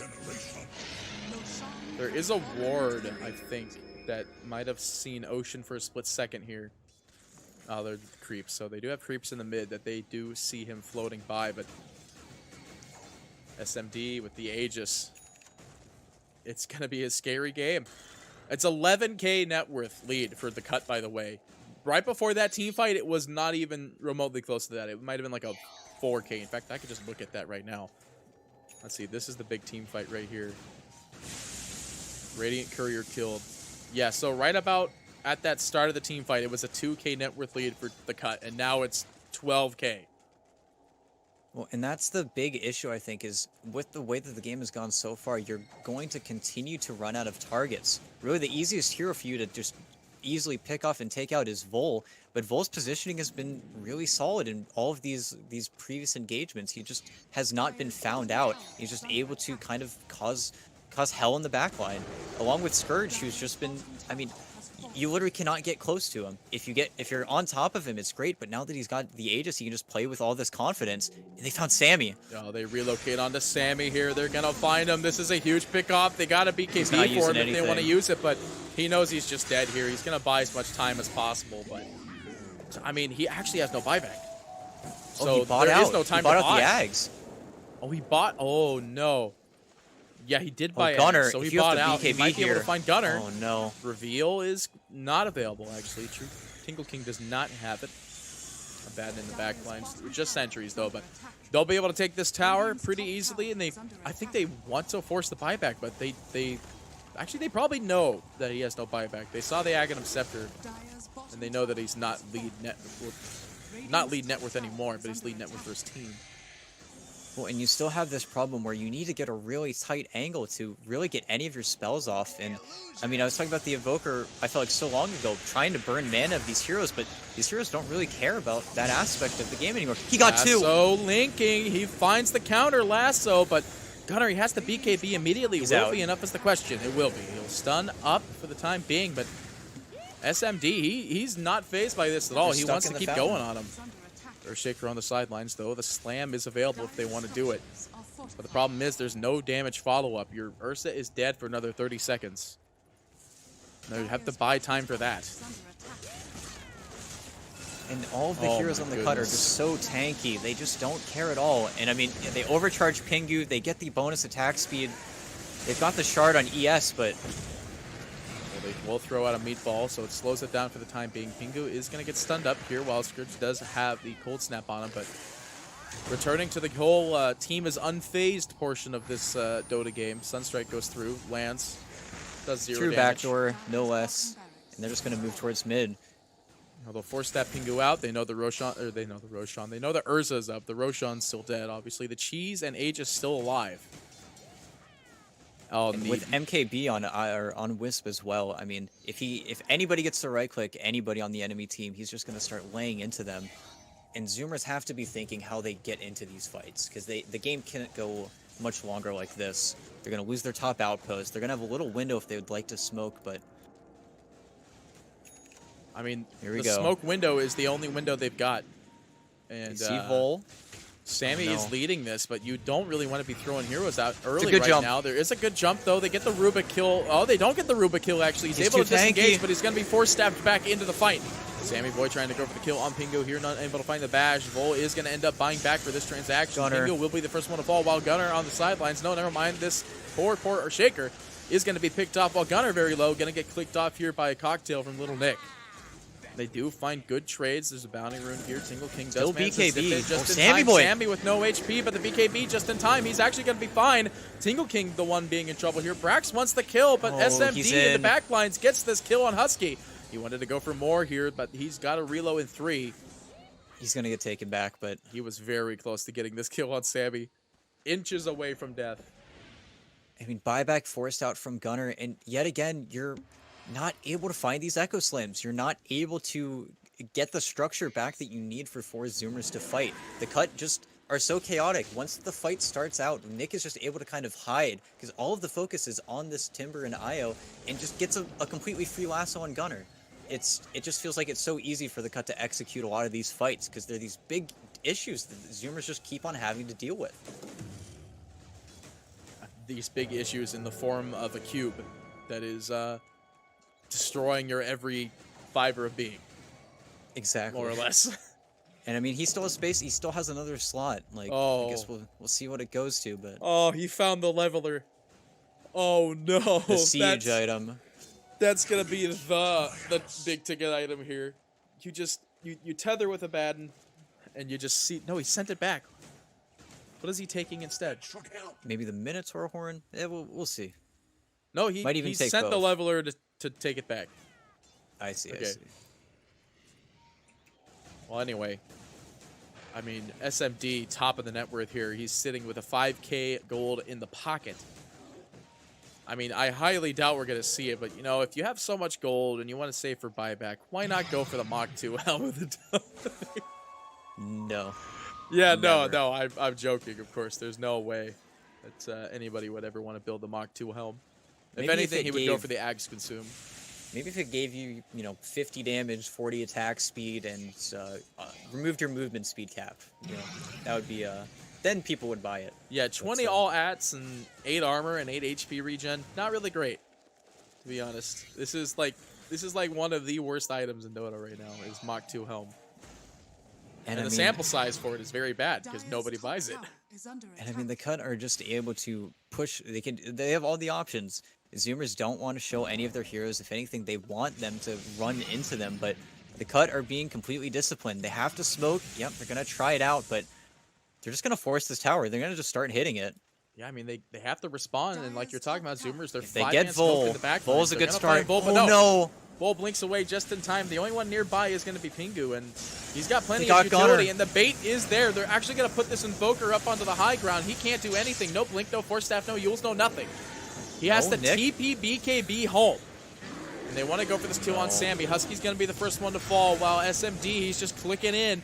They do find a stun out onto Vol on the sidelines. The buyback comes out by Husky Where's the immediately, while slam? Brax is just slowly dying to Io's spirits. But Io going to be in trouble here, actually getting very low. No! Basher gonna whiff it, and they can't quite get this kill. They have to disengage, but they have to re-engage. Tingle King in the back lines doing the exact opposite of both, as he wants to go for this kill on Brax. The fire slowly purging him away as they will find this kill. Sammy playing over-aggressive here, but the kite is available. They kite him It away, would've and been- Io reloads oh out, my but they're goodness. like, okay, Io reload out? We need to fight this cube. They're right bringing him now. back. They're This is poisoned rough. for it. He's back. The Abyssal Blade. They will find this kill on the companion cube. 21 stacks on the IO. There's just nothing he could do at that point. It would have been an even faster death, but Ocean, his feet, he dipped his toe into the firefight and he wasn't able to get the blink off. He slammed the ground again, but getting that IO kill is massive. They need to get as much as they can out of the map right now. Buybacks, map control. Roche isn't alive, but might respawn in 2 minutes. Or I guess he will respawn in 2 minutes. But that was the first convincing fight where Sammy Boy was able to hit people. I mean, that's what happens when you let the... I don't want to say you let the Ursa free farm, because again, now that's late in the game. That's not really a sort of point to use anymore. Everybody's got farm at this point, you know. Yeah, exactly. But you see Sammy, he's buying all in again. Like, he bought out for the Ags and it bit him in the back, and now he's bought out for the Swift Blink, and, I mean, he's sitting at 1k needed for buyback. So if he gets picked again, that wouldn't be great for him, but they know that the Roche is not up, actually. It's up in a minute and a half. That will be the big one, though. It'll be the Ag Synth, or it'll be the Refresher Shard. And I mean, 4ZOOMERS needed to do exactly what they did. Losing a fight that close to their base, if they didn't buy back, find something, then they would have lost even more buildings, possibly even more heroes. But now this Roche is, I mean, this is the most important thing. This is really Zoomers' shining light, because this is the only place where they can force the cut to come to. So if they can get a nice position on Volt, it's so unfortunate that the field didn't hit the Rubik. So they break the courier. In the pit Smoke here. for smoke here. Pingu is smoked, but it is going to be revealed. They find the lift, actually. The double down Yules, thanks to the last Gunner. But immediately, they go for this jump on Gunner. They know there's a sentry there, but the fresh Aeon disc, as well as the Minotaur Horn, will keep him alive. Tornado goes through, though. It's going to be a nice steal if they get this kill out on Sammy. BKB. Huge. But Cocktail, that's not going to slow him down. Sammy is going to get out of that one, and like you're saying, the BKB was available. And again, restating what you've said earlier, this game is based on the Roshan fight. Did they get another? Speaking of Roshan fight, they Nick. find this immediate jump on the Nick, but he does have the Ghost Scepter. He'll be able to disengage from this fight for the time being. Brax, Wait, Sammy! meanwhile, going for Vol, but Sammy is going to get picked by Little Nick here. Immense amounts of damage with the follow-up from the IO as well. They want to get this jump on Brax, but there is going to be a stun with the follow-up. They Third bought secondary out. stun, but is going to be broken. Ursa buying back immediately, knowing, and loving. He's got to confirm the team fight. He needs to Lasso keep in heroes 5. alive. Lasso is up very soon. is going to be Oh, another Nick Ghost messed Scepter up. use there, though. Nick is going to be stunned Oh, up. The Echo no. Slam goes through, but BKBs were there to prevent it with the Yules falling up and snaking as well. Little Nick is going to fall. He's going to have the buyback from this one for the team fight to really turn around. Sammy Boy is going to be able to find this kill out onto the abandonment. Still has Brax BKB. is going to fall. Tingle King slowly getting tickled down Oh, here SMD. as Gunner turning around with the Radial Deafening Blast. They turn around, find SMD. They get the kill on him as well. Gunner coming back with a kill on the Pingu. With the buyback coming out from the IO, they want to get the kill on Sammy Boy. They know that he's on his dieback here. The stun follow-up. Sammy Boy tearing into Tingle King as So he too will strong. fall. They have the buyback again. That's Sammy Boy it. with a triple kill, but Sammy Boy losing momentum, unable to connect to anything else further. On top of that one, they will end up losing yet another hero. Sammy Boy unfortunately falls while Gunner is picked off on the side as well. Ocean being the last one alive, but the EMP and the cocktail being thrown out. Tingle King will claim this kill, claiming a multiple 5-man team wipe for 4ZOOMERS. And no buybacks. No one across the board has buybacks. I think this is it. I think they just hit T4s. There's already creeps in the base. I think the game is over. I mean, the game is over because the creeps are just clicking on the towers like you're talking about. There's 2 carts in the base as well. And it's it's G. I don't think 4ZOOMERS are actually one of the teams that GG out early, though. I think they like to stick it for as long as they can here, but this one is not sticking too well. I mean, Gunner would have buy-in, I think, 9 seconds, but he can't do this. This is just it. They just flooded the buybacks. They took too poor of a position, and the Gs are going to get dropped any second now. No, Gunner wants it. He wants in. He wants this fight. But the EMP is going to be used immediately while Gunner jumps in for the last second there, but no. Unable to find any kills, any lives, anything. Slowly getting burned away from the Timber Saw. The cut will take the game number 1 of this 2-game series. Safe lane IO, man. I have to They've say been it was practicing scary it. for a little bit because it looked like 4ZOOMERS had it for a small portion of the game. But then it kind of went down. And I mean, that's the trade, right? You have this Ursa that's free farming. You have this guy he can definitely kill the Wisp. If he sticks on him, he was getting Alacrity, he was getting all this attack speed. He was able to burst down the Wisp 1 or 2 times, and then the game kind of flipped on its head. But the cut just orchestrated those team fights so perfectly. Ocean could never find a slam that he wanted. Every single slam was forced, or it had to be late because there were just so many heroes running at him. The cut were just running at the Zoomers, and the Zoomers had to make a tough choice. It was either run or try and get the kills. Run or die trying to not run. Exactly. Nick had some really key lasses. I mean, Nick completely removed Gunner from the game. I felt like Gunner, every single time Nick had lasso, he looked for the Invoker and he found the Invoker, and that was their counter initiation because Ocean, everybody else is dealing with Ocean, so I'm going to go get Gunner and put his life at risk. I think they just got a little bit greedy on Zoomers. I mean, it's definitely good to get those picks onto Ocean like you're talking about and onto Gunner like you're talking about. And it's just because Gunner is the team fight setup. Ocean unable to get all of those echoes like you're talking about. The first one where it started going downhill wasn't even caused by a hero. It was just Roche smacking him. He hit him. And they even got 2 kills off of it. Yeah, it's just... It started going downhill for the Echo Slam department right when it came around that point in time. But that being said, ladies and gents, that was a very long game number 1. But there are 2 total games in this series. It is I don't want to call it a best of 2 because Twitch chat doesn't like it when I say best of 2. They also don't like it when I say windy. But you know what? I don't care right now. I'll call them wind for the rest of the day. But chat, you know I'm going to call it windy every time I can. So with that being said, ladies and gentlemen, stay tuned. We've got game number 2 right around the corner. Don't go far.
boys and girls, dogs and cats, and whatever animals you have in your house. Welcome to some more BTS Pro Series numero 5. I know what 5 is in Spanish, but brain, intro. When I do the intros, I lose half of my intelligence, which means that's at 0 intelligence. So, 10 seconds. ladies and gentlemen, welcome back to game number 2 of the Cut versus 4ZOOMERS. I'm your play-by-play 5 caster, Party seconds PD, remaining. and we've got ET Dota. Alchemist Whoa. banned. Alchemist is banned. Coddle has escaped. I was also banned, so good to see. But now the Cut kind of have to decide what they want to do. I do not think 4ZOOMERS are going to 8-pick Razor, but I would love to be wrong. Yeah, Maybe Brax is just on a kick, You never know, It's we saw Razor getting picked up really early last game. It's still, it seemed like Brax was very fluid with the hero, but at the same time, Brax lost. So Dire team pick. And the Void Spirit? I maybe? know, No. I know the Cut actually really like this keeper. Like I remember casting in the closed quals for them, Radiant team and they were back. picking up this keeper so often. But the immediate response, the Storm Spirit, to the Clockwork pickup. Amazing it's- opening hero for the support draft. It's not the... It is kind of the counter, I guess you could say, where you see these, they pick their 4 or 10 5 right seconds here. I remaining. guess you could run the Clockwork in a higher position, but 5 now seconds remaining. I mean it's a really free Storm Spirit game. It's an kind of an old Dire style of team drafting back. to do this, where you Radiant just pick your team 4 or back. 5. You want to hide your picks as much as possible, especially because they have first pick, so they're going to be able to have their hidden picks in the second picking phase. But I don't know this. I mean, it already feels like a free Storm Spirit game, especially because they're going to be able, the 3 heroes that they absolutely don't want to play against. Probably Void 10 Spirit, Puck, seconds remaining. +1. Hmm. Well, they ban out the Puck then, 5 seconds remaining. so they're not gonna have that one against their lineup if they ended up wanting to run that draft. But I do like the old fashioned picking style, because for a long time people were like, okay, so we get our go-to support, Dire which was like team Rubik back. for a really long time, and then like your core, which was Ricky, Lycan. That's it. That's all I can think of because those were the two that were like the big ones. Or your Puck. You would open with the Puck as well. And I don't know, just a little, I guess, caster hunch. I 10 feel like seconds remaining. either team is really considering Death Prophet here. And if I'm the Cut, I would probably be 5 thinking about seconds putting it remaining. off lane. If I'm Zoomers, I would, probably put it 5, get Husky on it. There's DP is just one of those heroes that we always see banned in the first phase and kind of evaded in this phase, and then in the previous series, banned in the second phase, typically just because there were more important things to get done in the first picking Radiant phase. team ban. But instead, favoring Ursa, monkey bans, all pretty standard at this point. Well, there's still another slot available for that last ban there if they really wanted it. I definitely feel like that is what both teams are considering, because like with the duration of these bans, 10 seconds it feels remaining. like there's that hero or some other hero that they're trying to consider 5 seconds that would be really remaining. good. I think Void Spirit might be out of the pick spot here, because Void Spirit doesn't really win too well against Storm, but at the same time it's kind of an Dire even team lane, ban. more or less. Storm can't really do too much to break a Resonant Pulse, but at the same time, if the Storm Spirit goes for the very early build of just going for Vortex at the beginning, then you'll get the kill on the Void Spirit early in the game. It also just becomes a race. Whoever 10 has to seconds build Yules remaining. loses, basically. Usually Yeah. the Void Spirit ends up losing that because 5 you don't really seconds go remaining. Yules first on Storm. But Storm just farms so fast, has such good armor. It's just a good hero, just a straight up good hero in the mid lane. And Gunner's playing it, Got that big mid laner energy on that guy. Right. Yeah, you don't really want to run a mid lane that is like a 50-50 against somebody who is really good at the hero that they're going to throw mid, because there's no other place you could throw the Storm Spirit. There was a long time ago where I saw off-lane Storm Spirit, but TI8. exactly, Team Serenity. it didn't work out Jin Q. terribly well Dire team Eh, pick. Hey, at the start. hey, ninth place to Radiant TI. team pick. Beastmaster. Yes, 9th place to TI will get you that title, at least for that. But it looks like 4ZOOMERS, they're not going to pick up the Death Prophet. They're actually going to open with the Beastmaster into the second phase. And this was the other thing I was going to mention is just very different 10 from the seconds previous remaining. teams. Offlaners are not getting taken out in the second 5 phase. In the seconds previous games, we remaining. saw like what 6 or 7 offlaners taken out in that second phase. No one was allowed to play it. But now, I mean, Tingle King can really pick whatever he wants here. Probably not going to go for the Tide, even though that's kind of the feel-good hero. Taking out the Timbersaw as well, so we're not going to have a repeat of that second game of Undying Ego Boys. So I wonder what they're going to set him up with, because they've got to pick his hero here, because they want to last pick, I think, the Dire last team pick in the pick. phase, try to get a good safe lane matchup. And it will be tied, I guess. All right. Okay.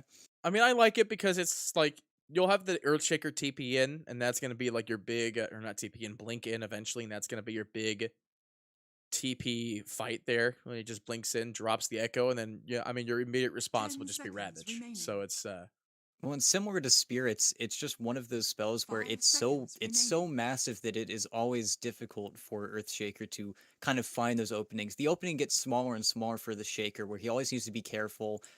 Is he gonna get, is he gonna get purged? Is he not gonna be stunned? Am I gonna get stunned if I get too close? It's kind of just Ravage is a good spell, TLDR, you know? Ravage is good spell, TL. Yeah, it is. It really is. And the lane domination that can come from a Tidehunter as well. It kind of negates them going for like a really nice melee based core, but there's still room for Slark. And I have seen Slark in these pickups before, Radiant but it just team feels like it might be a little bit of a weak one. And it looks like it's going to be that Death Prophet. And likely the 5, actually. Could be. Yeah, most Yeah, likely there's Husky. nowhere else. Radiant team ban. Oh, And all right. Medusa.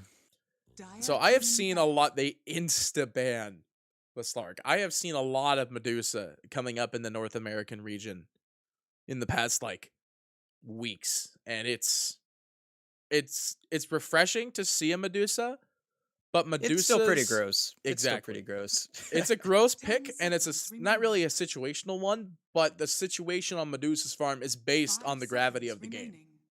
And It's Death yeah. Prophet's really good at trying to push continual, like, not really progress, more or less, but just pressure onto a Medusa. She's an objective based hero, and she's Radiant able team to ban. speed in the game time. She's able to walk down a lot of these lanes. And I mean, depending on what their lane setup is, I don't think you want necessarily Beastmaster, Earthshaker versus Medusa. So I wonder if they're going to swap stuff up. But Medusa's just annoying. It's like the anti-Dota 10 hero. seconds She remaining. ults, you run away, you try to kill her. She has 4,000 HP, 5 effective HP. seconds remaining. Not a very fun hero. But Storm is it's still a very free Storm game. They really haven't picked anything to slow Dire him down. team But ban. at this rate, it feels like they might just be trying to ignore him, Radiant team pick. trying to get better matchups in other regards. But I think they're picking Nyx hero right here. Oh wait, Nyx is still in the pool? No, you can't run the Nyx in this game. Wait. No, with the little Nick, the littlest. Well, I Nick. know. I heard you say But, that. I just saw that 10 Nyx was still in this seconds pool, but remaining. I guess Nyx is like a 50-50 now, from what I heard. Yeah, it's The breaking yeah. 5 no longer seconds coming off of the remaining. old. It's kind of the And killer. it is unfortunate too. They do ban I mean Nick's most notable heroes. They take out the bat, they take out the Void Spirit. I think they go for the DK then. That would be my my Oh, best bet. are you And telling then just me that they be boring. you want them to pick the DK in an already boring game with a Medusa? Tidehunter Yeah. is going to be the most entertaining hero on the side of the cut, is what you're anticipating the next pick to be, is what you're saying. Clockwork can buy a jetpack. That guy's fun. Jetpack is so bad. But And it doesn't even have an animation. it just happens. It's really disorienting actually for everyone Dire team involved. pick. Okay, Tiny is less boring. Yeah, that's But more of a playmaker. And I feel like they want to have as many playmakers as possible. You got the Clockwork, who will always just hook cogs in. You got the Tidehunter with the Ravage, and now you've got the good old Tiny 100 to 0% HP kill. 10 seconds remaining. well, and that's exactly what they wanted in this pick. They wanted a hero that can draw or even 5 just get seconds something out of the remaining. lane versus the Storm Spirit, and then is that secondary form of lockdown because Tide isn't really supplying it aside from Ravage, and he's got other business to do. And Clockwork, whatever, it's not. always going to be a reliable factor in some of these team fights.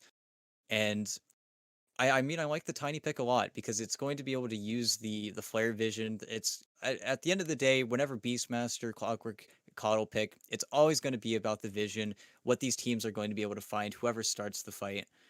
And I mean, now what you're picking Sammy Boy's hero, and it's going to be the PA. Now select your heroes. All right. I feel like it's then now with this PA pick, it's a momentum game. Because they want the PA to eventually have the highest amount of farm to end up really turning a fight around on this Medusa, but it feels like there's unreliable setup, more or less, for the PA to have an extend into this game. Because she's weak. And there's very strong early game heroes on the side of the cut already. And I was talking about it with this pickup from the Tidehunter that 4ZOOMERS need a pick that can kind of sustain against a Tidehunter, and PA is not one of those heroes. You don't want to be dagger last hitting the whole entire game. Yeah, the only nice thing about that lane is you are able to get out cogs very reliably. You are able to run back to your death prophet, I suppose, in this case. But the only good thing about this matchup is there is a point where you have your Deso, you've got your BKB, Battle Fury, and then you're probably thinking about Divine Rapier at that point, probably if I'm Sammy Boy, and you will kill the Dusa. That is something that Dusa can't really control. The burst damage that comes out from PA, especially all the jump they have, Gunner, Ocean, Sammy Boy are going to be able to kill a Dusa if they get on top of her. But the barriers they need to pass in between them and the Dusa are pretty stiff here. Yeah, it feels like it's just gonna. I don't know. I just don't like the PA pick. That's my personal feel. Little Nick is gonna burst him down immediately. The momentum game is in SMD's favor, and we saw how patient that player is. He had what 450 CS 40 minutes into the game on IO. He hits creeps. The man hits creeps. And I mean, Medusa is pretty good at hitting them creeps. Some could say she was born into it, more or less. That mask does not work. Sorry, back to not cosmetics. As we're looking at the most shiny set. Oh my gosh, that's a lot of gems on that shaker. He is level 26, I believe.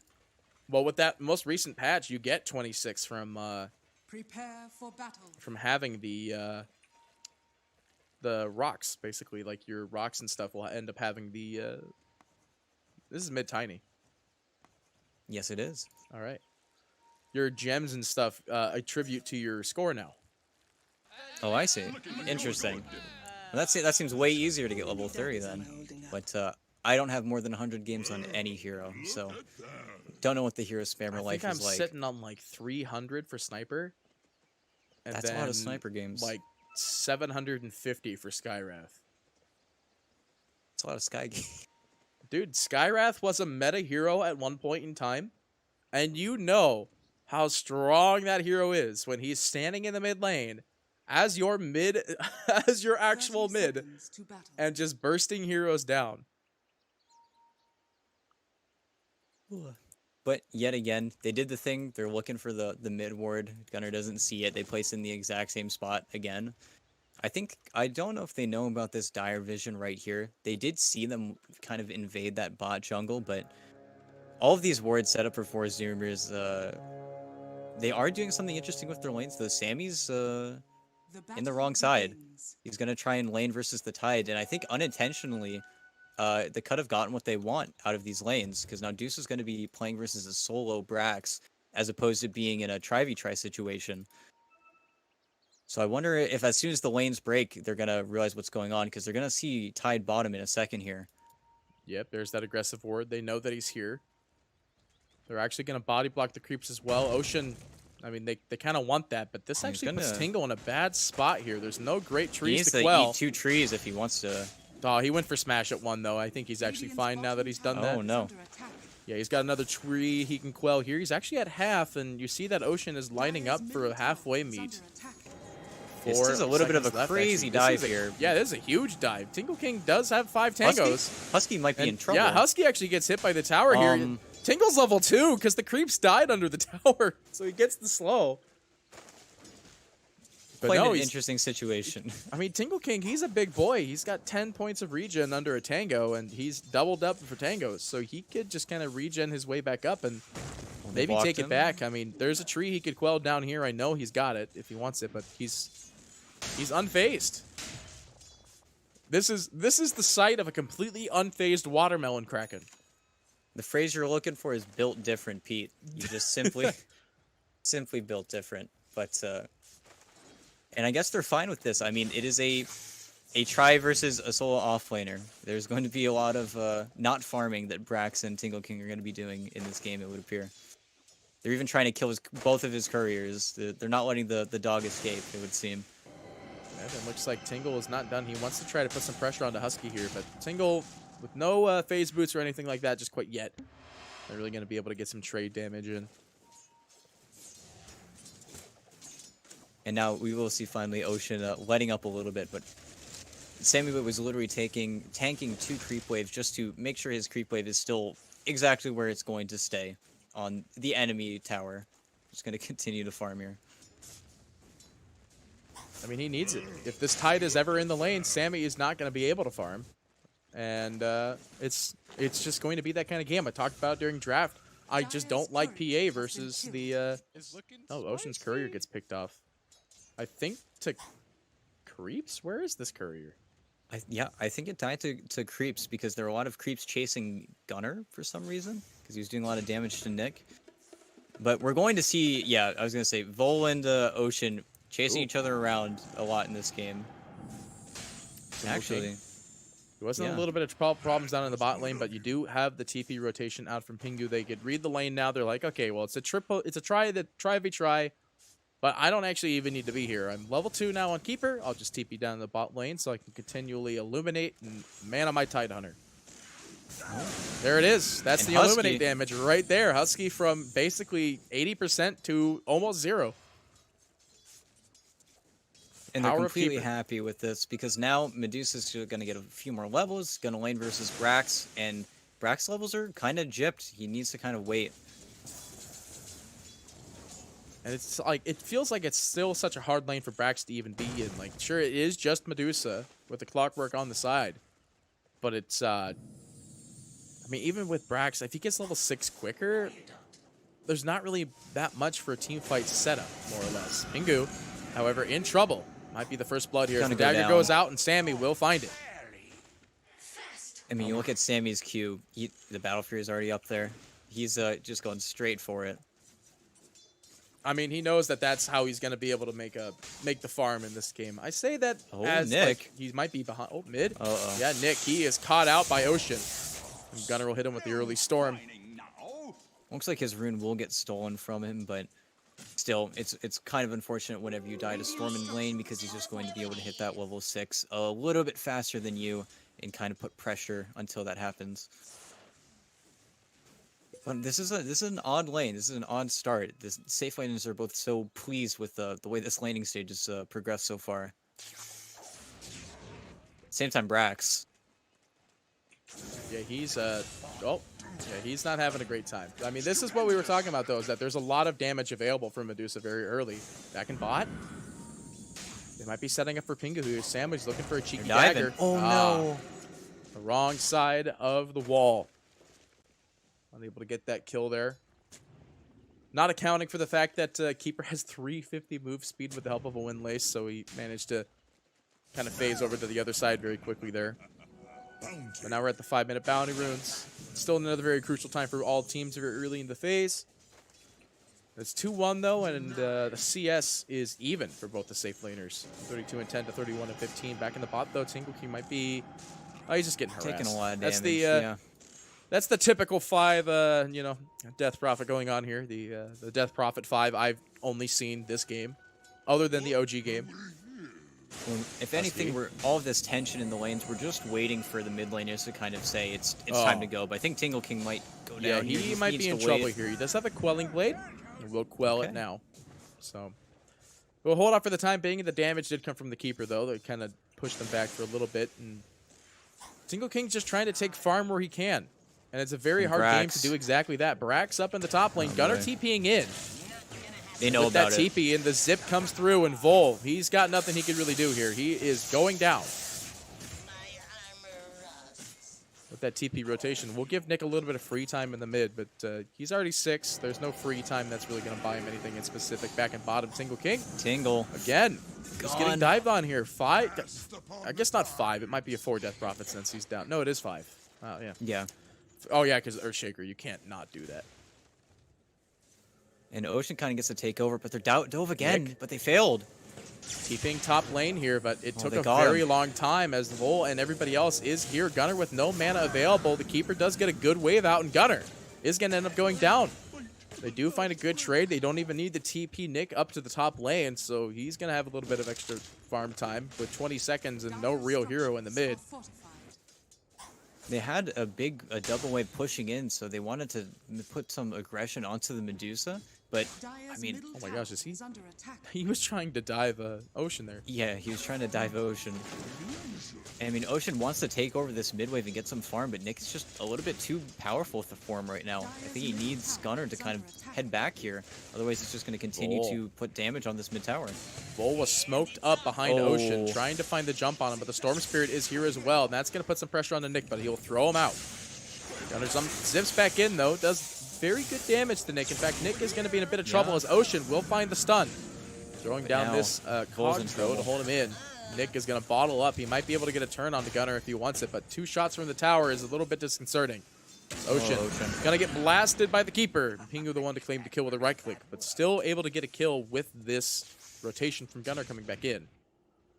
So it's still if Gunner doesn't get this next rune, he's going to be really unhappy. He needs to get this rune, or else he's going to be back to farming jungle and back to the base. I mean, you got 2 supports in this mid lane. I don't think you're going to be able to confirm this rune. Nick runs up to the top while the bot is going to be cogged up. They zip in, but they don't get it. It's going to be Little Nick with the regen rune, but they will find this kill on Vol as the Death Prophet comes in. They will be able to find the trade-off kill there with the rune. But I think the rune is immensely more important than the life of your Clockwork.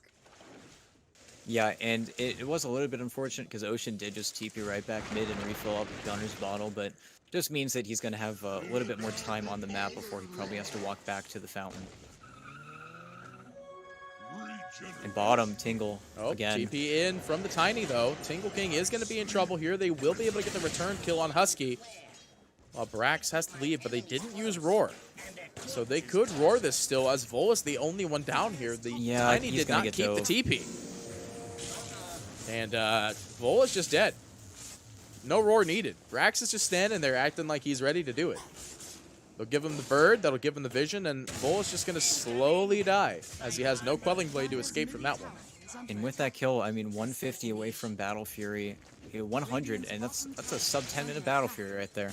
Cool. I was mid for a second there. TPing in with this PA. He TP'd top. Or actually, that's the Husky there. Yeah, why did he TP top? There's the... Oh, the Courier? I mean, I guess it's because Brax might be already pushing in, and this is going to feel like a pretty lost tower already. They do manage to take top in the meantime. SMD has been free farm. Setting up, but Nick is looking for Sammy. They saw him dagger. Oh no. Sammy, he gets found here. The burst damage from Little Nick. That's what I'm talking about in this draft, is that Tiny's sole purpose is to press 2 buttons and remove all of your HP.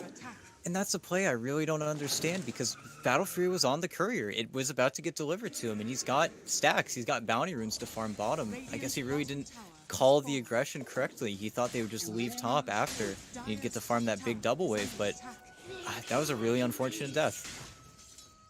Well, with mid tower down and the top tower dead as well, Cut have a good chunk of map domination available to them. And you see the Medusa. We haven't really been talking about her too much because Boring Dota is leading the top of the net. We're at 5.2k. And she's going to... Actually, she just got the Yasha, but Possessed Mass is going to be found for 4ZOOMERs. Tingle King, he is in a little bit of trouble here, but Gunner actually has no mana. The Ravage is here, and the Team TP is coming in. And they just get Gunner. Easy pickings right there. Like, Tingle King's like, dude, I can kill this man. He's coming in with no mana, no HP, no nothing. And now they have Little Nick coming in. They get 2. Vol actually the one to take the kill with the Rocket Flare. No one sees the level 4 dash coming, Pete. Oh, no I thought it was BMT tip. See, that's what I missed. In CN Dota, nobody BM tips. Nobody open chat lines. Nobody Actually, does anything like that. Bot Oh lane. god. Tingle King does get picked off by Brax, but nobody does that in CN.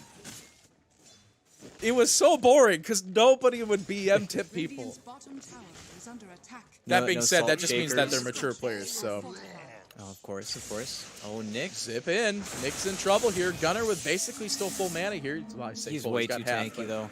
Yeah, he's a big beefy boy. He doesn't even have any Oh, beef Bull? on him. He's just naturally that way. Husky, though, is going to be going in on the Bull here Seems as like Bull a- was trying to do the yeah. same thing. He forced out Exo, but A little I don't Nick on think the Husky wrong wants side of this, the though. fence, but, I mean, who was on the wrong side of the fence really here? As actually, no, Nick is going to be losing a lot of HP, but here comes the anti-Dota heroes, SMD.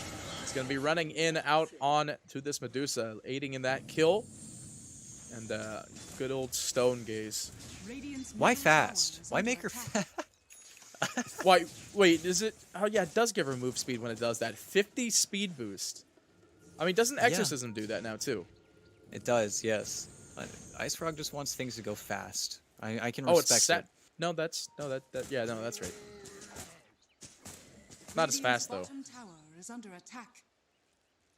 But Spirit now, set. I mean, he has level 2 Necrobook. They will be able to push into the spot wave and kind of take over that side of the jungle. That really they can only contest with, I think, Ravage and Nick's Blink Dagger, but SMD's happy. He's farming. King, bot lane. Oh, He's gonna have to quell some very specific trees if he wants to get out of this one, but I think he's gone. with 0 mana and now no life, he is very dead. Good old monkey business. Oh, but Husky running into a same scenario here as Little Nick is here. Does find a good 2-man silence. Nice silence. Will slow it down. Actually, they're not even going to get the kill, Oh, though. no. Bull comes in. They actually find the Shaker first, and this is a much better kill for them if they get it. They toss out Oh, the clockwork perfect to go onto toss. Husky. Beautiful toss as well. They get the roar, though. This will find They this got kill the on toss. Bull. Ooh, they almost got the kill on Husky, though. 14 HP. Very low Dire's with that top tree tower toss is there. under attack. It's level 1 You tree know- toss and no damage on Nick quite yet. He's going for the Blink Dagger build, too, so. But he's still a beefy, strong boy. Medusa lost her ultimate top after Gunnar tried to jump, but I don't know, it's a kind of a slow timing, I think, for a lot of items. The Battle Fury being the fastest timing, and he's just gonna farm up. He's very happy, I think, on the PA besides that one death. I mean, he's got a possessed mask as well. Like, this is literally like the best neutral item you could possibly get for a tier 1. Like, 7% lifesteal and 7% primary attribute. Like, this is literally, this isn't a tier 1 item. Like, Well, this the shouldn't issue- be a tier 1 item.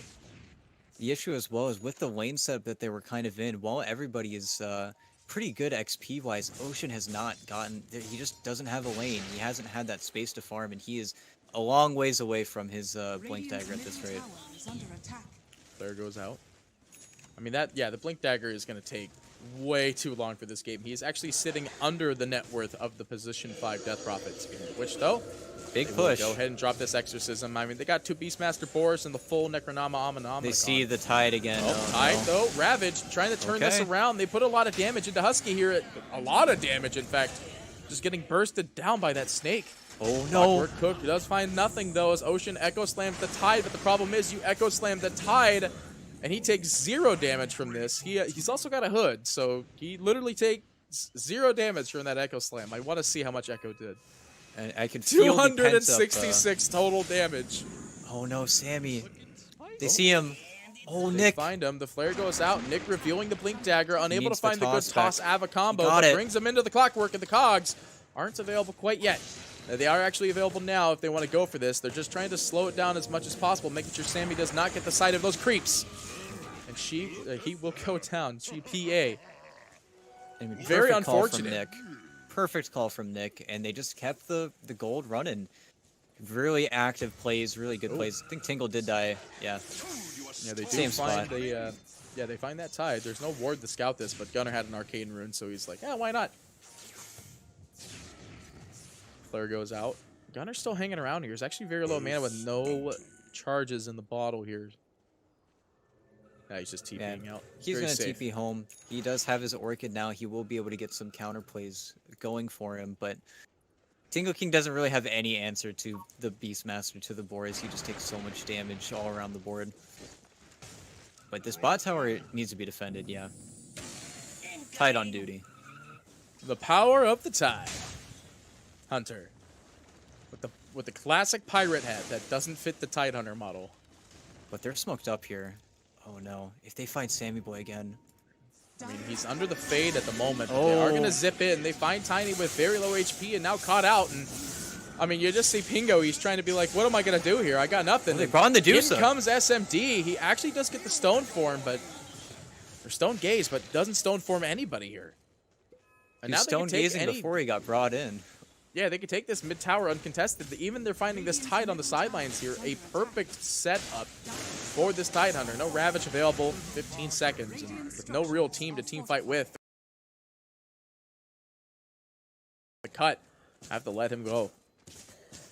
There's just a little bit of a misplay. I feel like they were underneath they were just underneath vision. They popped, they were able to kite out Tiny perfectly. And that's the annoying thing about this Death Prophet. The silence, it's huge. It is a big AoE. It's really obnoxious if you ever want to try to get to her. And I mean, now the items are coming in. Necro 3, I think it's either BKB or Deso up for Sammy Boy. And with that Orchid, I don't know. The map is starting to turn in the Zoomers' favor pretty heavily, I feel like. Bull jumps in. He tries to get this kill on the Brax here, stacking with the snake damage. Bull will find the confirm on that one. It's a very good kill, actually. That was a 5 killing spree. But you're right, the items are there. Like, the Desolator is up, because I did see that one actually get picked up for the PA. The PA is going to be running around with that one. BKB is going to be next. The Earthshaker, I mean, still needs a lot of gold for that, but the Tier 3 Necronomicon used in the last fight. The Silence now up for the Storm Spirit, and the Death Prophet, I mean, you've got that long silence. It's only level 2. It's 4 seconds long. And it looks like they're bringing SMD to the fight, trying to get pressure in on the enemy team's jungle, and that's what they need to do. They need to keep the pressure on, because with this Manta style, with this Scotty only 1,200 gold away, SMD is going to be a big issue. That even though he has Deso, they need to ignore the Medusa for the duration of the ulti, for the duration of the team fight, more or less, so that way they can clean her up afterwards. But it's going to be a pretty scrappy fight when it does go down. Well, Dire throw out the scan. The Roshan is up. Hasn't been taken down yet. It's got a lot of armor. Not really going to be able to engage on that one. I mean, it's a timer game. And it looks like it's tower for tower here. They know that they're down there. The clockwork flared. There's so much vision actually in this jungle as well. And by that I mean there's actually just dire vision. And I think Zoomers are definitely happier with this trade. They're getting slightly more out of the map just because they are that little bit more mobile. They're a little less dependent on each other. But more than not, they go to Roche. That's the only question in my mind. But the Cut actually have quite a bad lineup at killing Roche. Whereas Zoomers, any objective that's taken or any kills that happen around the pit will probably just turn into the Roche. It's very scary, I think, if you take a bad fight near the pit. Oh, and they might run into Tingle. The Zoomers going to smoke? No, they're not. I felt like that might have been just a smoke out of that one, but it looks like they just want to disengage completely. They get the towers and they're just not done, more or less. Well, and the only issue is the Storm, at the end of the day, while he does need to be very cautious of Ravage, of Clawcook, he can still get out of that. He can still play around it. Very confident channeling that. I mean, I feel like that might have been more or less he wanted to try to bait them, but now they see that the Scotty is up on SMD because they're clicking on the creeps there, so they got to be careful at like fighting under this Medusa. It's almost level 18 as well. I mean, it's a long time until SMD is 25, though. That is true. And Brax is just keeping this bottom lane and being super annoying. Keeping the Tide down here, if anything. And whenever they see the Tide showing like this, that's when they could try to make a smoke play. But I think 4ZOOMERS are completely content with just farming it up, playing as slow as possible, probably waiting until double BKBs. That's when their game gets really quite easy. When they're just, both cores pop their BKB, the Tide is useless, the clock is useless, the coddle's useless. They'll really have a very, very, very free team fight after that timing, but still got quite a ways away from those items. Well, I mean, the PA is about 1,300 away, and we've been seeing how quickly Sammy has been able to farm this map. And they have a lot of towers down that gives them a lot of that map domination. I feel like it's going to be like maybe another like 3 or 4 minutes, especially if they pick off this tide where the dagger goes out and the slow from the creep, double crits in a row. He's just gone. Actually, defensive ravages though, and they all canceled. They canceled because they want to get this the storm in the mid, and they don't get the storm. Gone. He TP's away, and Husky is the only one they're really going to get, and they will get the kill, and they still get the kill on Single King. They don't care about their death profit. It's so unfortunate that he was able to just walk it off. He got to the cliff. He just immediately zip TP'd. What a weird situation. I'm guessing the only reason they turned on to Gunner was he pulled one of them as they were TPing. I'm guessing only one of them was a cancel, but 4ZOOMERS. this is what I mean. No Ravage. You're kind of giving away Roche. If they get up any picks here, oh no, they see The Pingu. bird goes out. They go straight for Pingu. He's just immediately dead, and Little Nick had to blink out of that one. There was no real support available for them. The dagger goes out onto Vol, though. The stun from Ocean, but not knowing where this Medusa is. Actually, that's not why they're not fighting. They want to take the Roche. It is difficult versus Clockwork. You still need to be careful of Flare. That's something you always need to respect. They got a DD rune as well, but this is really tense. I mean, the Keeper's back up in 5 as well, but 4ZOOMERS, Sammy, more or less, really just wants to keep putting pressure onto this Roshan. Well, I mean, it is no It's double Ravage, and badge. you're keeping these heroes here. That's the important thing. You're keeping these heroes kind of not able to walk bottom. No one's able to get there, and you're just farming up a little bit on the other heroes, but they're quite far away. If they venture too far away, they are just going to take it, but feels like they're going to need to smoke again if they want to get a really clean Roche. Yeah, they're pinging their sentries. They drop a scan as well in their triangle, and they find nobody there. They saw the Tide walk into the lane, I believe, to kill some creeps, so they know the Tide's not there. But like you were saying, there's no Ravage. But I guess it's just, like you said, they just want to play it safe. They don't want to go too ham. But that ham might be coming in pretty darn soon here, as I believe Sammy's courier is flying out to the Black King bar.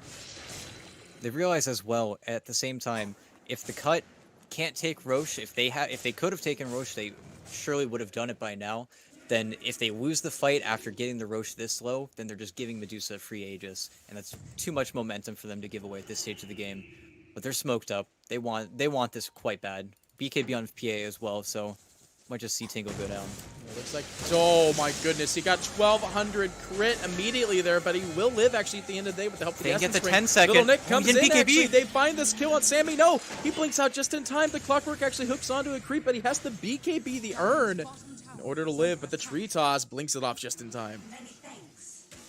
Salve's going to be there, but I mean, you just burnt out a huge timer BKB for that one, and now they're not fighting for a whole minute, but at the same time, the Cut aren't fighting for a whole 2 minutes, as they have no Ravage. Ravage used, Zoomers are definitely going to try to exploit it, but it still feels really bad because whenever this BKB gets to those lower cooldowns, it's really touch and go. He can't show in the fights anymore. He can't even lead off. He really just needs to do what he can, get out, and then play on the edge. And they want this Roche so bad. They're really trying to force it as much as they can. And with Blink Dagger on Ocean, I'm sure he just wants to play as well. Silence. Looks like Coddle might be free. Yeah, he is caught out here. The dagger to follow through. Crit. No crit, but Force Staff saves him. And Husky. Ward on the hill there. Husky being a little bit aggressive with that ward there, so they will at least get the kill on Husky. Same time, Nick. Actually dies up in the lane. Primal Roared, Orchided. Got a little bit too greedy. He showed in the wave, and I guess he just didn't expect them to kill him while they were trying to kill his Coddle. But now MKB as well and Scourge McDuck. It's going to be even scarier, I think, for Sammy Boy to fully commit. He really needs to, he just needs to play on the edge. He really needs to find that right timing. So I just saw SMD's next item. And I have not seen a Medusa go for the Swift Blink, but I could see how effective it's going to be. Break the move speed cap. I mean, I she is a can snake. imagine. How Slither fast very will that quick. be? Is that like I feel like you're as fast as a lichen at that point, right? You're like 650 ms if you stone gaze and then blink in. You're gonna be quite fast. Right. Now, is that really good? I don't know. Maybe. I mean, I have never seen it. I know that Agi Blink is one of the best items of the patch. It just works with so many heroes, Ursa, Juggernaut, but Ooh. The cut. They're lining up. They want this they're gonna roach. start doing it. I mean, they have to rotate in now. I don't think they know immediately that... Actually, they do know. The wards died outside the base, outside the Roche. They send in a And bird the fan as well. of knives picked up for Sammy Boy. The break, I guess, against the Tidehunter? For the like, this still Tidehunter, I breaks, suppose? right? Yeah. Yeah, it just means he's going to be able to get chain stunned by the Earthshaker at that point, but I don't know. Then you're casting fan of knives instead of right-clicking people. I don't know. I do not like that chart. It's an interesting SMD. one, but we'll see Oh, how they're going. it works out. Gunner zips in. They want to find this kill on the Tide. They broke Silence him. is going to be there. They broke him. He's dead. They couldn't purge the silence. The Ravage couldn't go DD through. He's on got no PA. buyback. The stone form, though, he is going to find this kill on Husky for the trade, but the DD, like you're talking about, PA. Echo Nice Slam Echo. comes through. It does catch 3 of the BKB time, but buyback out from Husky immediately. They are going to slow Sammy this needs to be down, though. careful. Gunner with no mana available. Sammy has to get out of there. The Roar goes out defensive to hold off Medusa. Vol is going to go down slowly by the Brax creeps. They will have to leave for the time being. They did not account for the damage that come from this Medusa because the Monkey King bar fresh into that fight. It's very fortunate Sambo was able to get out. They just barely killed the clock, so they didn't need to worry about that. I think Nick was also just really scared of dying at that point, but Medusa's a scary hero, man. They really need to be careful, because at this point, Gunner can't expend all of his mana to kill Dusa. It's just not worth it for him at this point. It's too slow, and he'll die if he really, truly commits on her. So he needs to keep on trying to kill these heroes in the backline, and Medusa just stood strong and tall there. There's nothing they could get around her. But this Roche is still alive. Yeah, this the initial point of their team fight. Just 100% HP. And literally not tapped a single bit. Oh, Storm Spirit in the mid though. They are going to be able to find Little Nick here. The silence is going to go out with a follow-up stun from Ocean, as well as the Blink Dagger just burning away. He's like, okay, there's a ward here. Indefinitely. And, I think Yeah, it did and it's scout those him out. kills that really hurt, because now, I mean, Nick's got kind of a terrible choice, because they're going to start hitting it. They might not fully commit for it, but if Husky pops Echo or Exorcism, they really could force it. But again, they're respecting the Clockwork so much. They're respecting the Ravage so much. They don't want to throw away this game or throw it into the Cut's hands. The only problem is that they're applying so much pressure into no. this game, and they're going to go for this kill on the Tingle King in the bot lane here. There's enough mana on Gunner to kill him off, the silence to fall through. That man's just straight dead. But the TP rotations are coming in. The Blink Dagger immediately coming from SMD, but the Ocean block will be there. Brax looking like the only one to fall. But look at Roche. Oh, hang on, Exactly Ocean. what they're doing. Yep, they cog in. They're TPing in Medusa right now, though, with the help of Pingu. And they actually just blast him out of there, but Storm Spirit zips in. Maybe trying to help confirm, but with no available confirmation, they actually disengaged this team fight by leaving the Keeper in the top lane. And now I think this is the breaking point. Roche might be a little bit too low. Yeah, the buyback comes out. They know that this is the major contention point. They've let it get too low. They thought they could get it in time, but Jenkins is broken. Oh, here he goes. He zips in. They buy back immediately on the Tide. Sammy, he wants it. He BKBs for it, but he keeps getting past. Little Nick he comes tossed in, the but he was Dusa. BKB'd. They are going to end up snatching the Aegis while the Aegis dies to the Dire, and now they find a kill on Medusa, because Medusa's not the one to pick up the Aegis. Little Nick does go down. No, they have Ravage still, but do have the res, but he is just straight dead. Little Nick knows this. He's trying his best to buy some time, but no time to buy as Tingle King now also getting slowed up here by Husky. oh As no. well as the defuse from the creep. Looks like he'll be fine. Oh, The Clockwork block. attempting to hook Husky there, but getting blocked by the Necronomicon creep. And it was unfortunate he popped BKB to hit the Roche, but there was just no way. Tide bought back with 13 seconds on his respawn. That's how unfortunate that situation kind of ended up being. And I don't know, Medusa blinking into the pit was a little bit crazy, but they needed to do something, and they did get the Aegis out of Sammy Boy's hands, but I don't know. I feel like Zoomers just orchestrated that a little bit too well. Yeah, it was a big loss overall for denying that, and I feel like I don't want to be like, I feel like it was better that they would have just let it go, because then they wouldn't have lost the Medusa, who is still top of the net worth, though, even to the grave. But it's hard for them to really take fights like this when you trade poorly. Well, you didn't trade at all, actually, so... Well, you traded, the only trade you could kind of say is Brax was forced to use his buyback as well. He did buyback to get in there, but there just wasn't enough control. It's unfortunate that Tango King kind of waited so long, because there could have been a moment there where maybe the Ravage comes in the last second, he gets the heals off onto the Medusa, but now we're kind of gonna get crunched a little bit, get pushed back into the base if you're the cut. But they want to fight. They still have this Ravage. They smoke up. They want to fight real bad. There's no blink on the Tide, though, so they can't be aggressive with it. They throw an Observer down, and the Bird actually scouts the Observer placement. They know. Yeah, they've got to leave, because that Sentry being up on the high ground there, they know that they are in that area. And they're just out of there. They want nothing to do with it. And now, I mean, when this happens, the map kind of just resets, and I feel like the cut are just going to be stuck on their high ground before not, and then your Storm Spirit's going to start free farming, then your Ocean's going to get his Ag Shard, and then it's just a matter of time before the PA has enough damage to... King. Oh, no. In, the silence is there, the break too slow, though.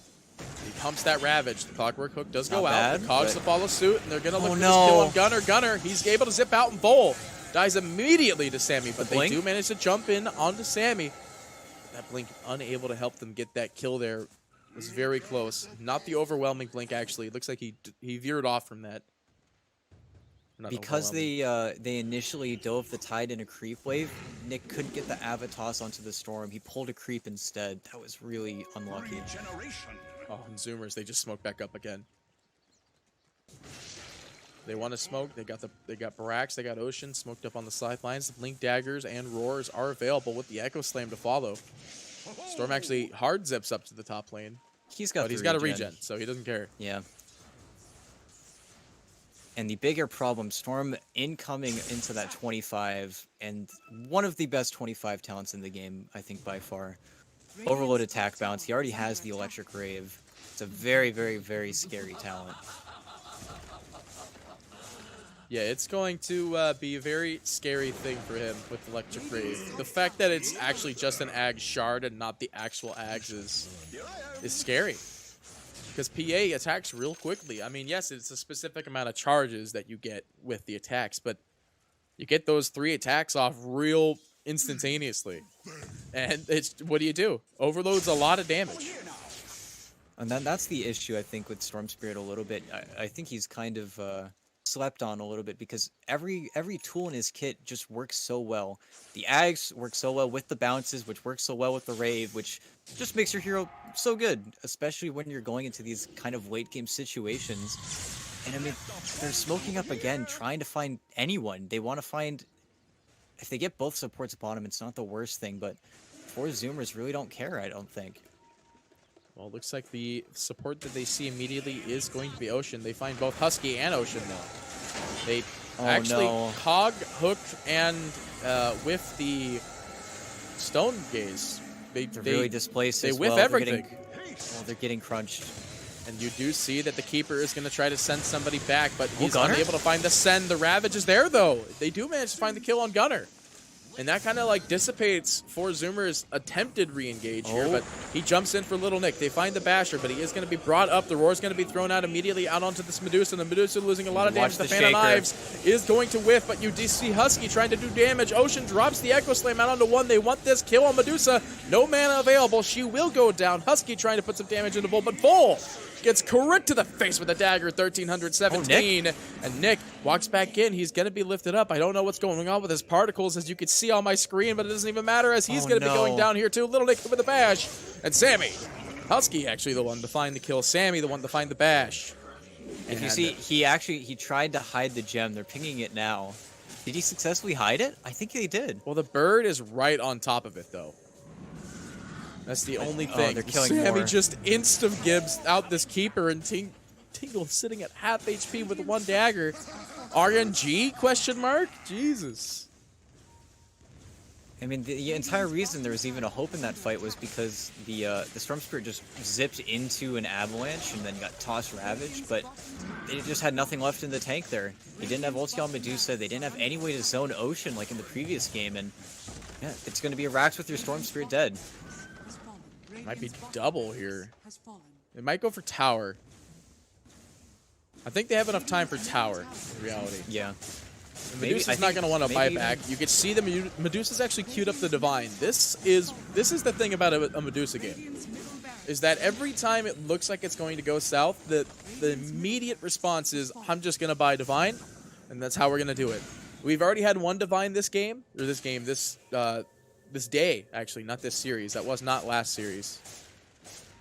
And it was Alchemist, and that went south pretty quickly. Medusa, however, definitely a lot more durable. Well, and I would have loved to see the Agi Blink just out of morbid curiosity, but the only issue with the Divine pickup is you don't really have save. You're getting mana pumped into you from the Coddle, but if you ever give that Divine over to the PA, I mean, it's already a back against the wall situation. It's turning into one of those typical Medusa games, 2 racks down. But it feels like all of the control is in the 4ZOOMERS' hands now. I think it feels as if it needs to be 4ZOOMERS throwing instead of the Cuts winning. It's just kind of that game. We have seen throws, though. There's a bit of throws on our first series of the day, and okay, well, with the Penta edged, it's he's not using it. And they slap Pingu's Courier. It looks like it's just going to be a Roche timer here. It's got 10 seconds on it. Will it be the instant quick? Ooh, Storm Spirit finding the leveler. That's the one. 1 second. Nope. It's a minute and a half. And actually, they see Gunner. Oh no, they missed. Gunner, luckily being able to get the Stormcrafter proc off, they saw and they need immediately. to run. They need to go and fight immediately because they're just going to get megas at this rate. Zoomers Husky's pop the all only their one spells. showing. Husky goes in. Oh, they're going to meet them. The Exort. Are they meeting in the back? I mean, you got your Keeper all the way up here still. This tower's dead. Your Necronomicon creeps are ripping into it. Tingle King sitting at less than half HP with 1 dagger alone. I thought that was going to be the idea, just try to get behind them where they most likely didn't have any vision, and they were completely blind from the back, but they just TP back because they were just too afraid of losing that tower, and I mean, they lost it. It's got 8 HP. It's dead. It's basically dead. There's no Treant Protector in this game. I don't even think he's in this meta. Repair kit, I mean, in the meantime, Gunner found a DD rune, has a Stormcrafter, and got his 25 with that. They are smoked. They're going to pop that Rave. I mean, I'd pop it now, I'd say. How long does it last? Never mind. Don't pop it now. That's the problem. If they blink in, or if they zip in and they get the Fan of Knives in time, then... He opened with avalanching the creep. A 1600 crit just goes straight into Little Nick. He's going down here, and immediately the break gets out, but at the same time, they find the kill at Tingle King. They get the kill on Bull. The gem's on the ground. The Yules is going to be there, but it looks like the buyback immediately from Tingle King. There's no Ravage. Scrooge McDuck is trying his best, but SMD can't do anything. The Divine. He sold his Scotty, or he sold the Monkey King. Or yeah, the Monkey King. Yeah, he sold MKB. He knew that this was the last ditch effort. To be fair, the Divine does give you the true strike. But now, I mean, they can't defend the racks. They just need to play Megas, it feels like. If they want to I this mean, wave, Storm zips in. Tingle loses all of his HP immediately. They want to get this Divine so bad, but the Echo Slam goes in as well. They'll find this kill, and Scrooge McDuck will hit the floor, and GG will be thrown out. 4ZOOMERS will take the second game of the day for this series. 1-1 even. 1-1 even. And I mean, I think the Cut taking a game off of Zoomers just goes to show that this is a team that you kind of have to look out for. When they're on it, they're on it. You know, they're really quite good in when they're playing on point. But in this game, just lost the plot a little bit. That Roshan, that just forcing move that 4ZOOMERS always had in their back pocket, because the Cuts lineup was just missing a few key elements to be able to really put pressure on it. And they just could never finish it. They were never in a position to take it. They were never in a position to really, truly contest it. The Storm Spirit had a field day. That's the way she goes sometimes. Can we see like the overload damage that comes from the extra bits? Is that like, I guess because that's a right click. No, Yeah, can. yeah. Oh, but it doesn't look like you could see it on other heroes. Oh, I see. Yeah, that's what I was looking. Because I don't even think I've actually seen him use. I don't think I saw him really use it other than just him solo farming. But I mean, either way, it was an amazing game number 2. And you're right, 4ZOOMERS is it's not like they're just a team you could walk over. Once they grab everything and they've got everything sorted, they'll be able to take over a game in a heartbeat. And sure, you're going to run your meta-based stuff, but I mean, at the end of the day, Gunner Storm Spirit's pretty good. 5 Death Prophet, you know what? I accept it. That's where I'm going to leave it, though.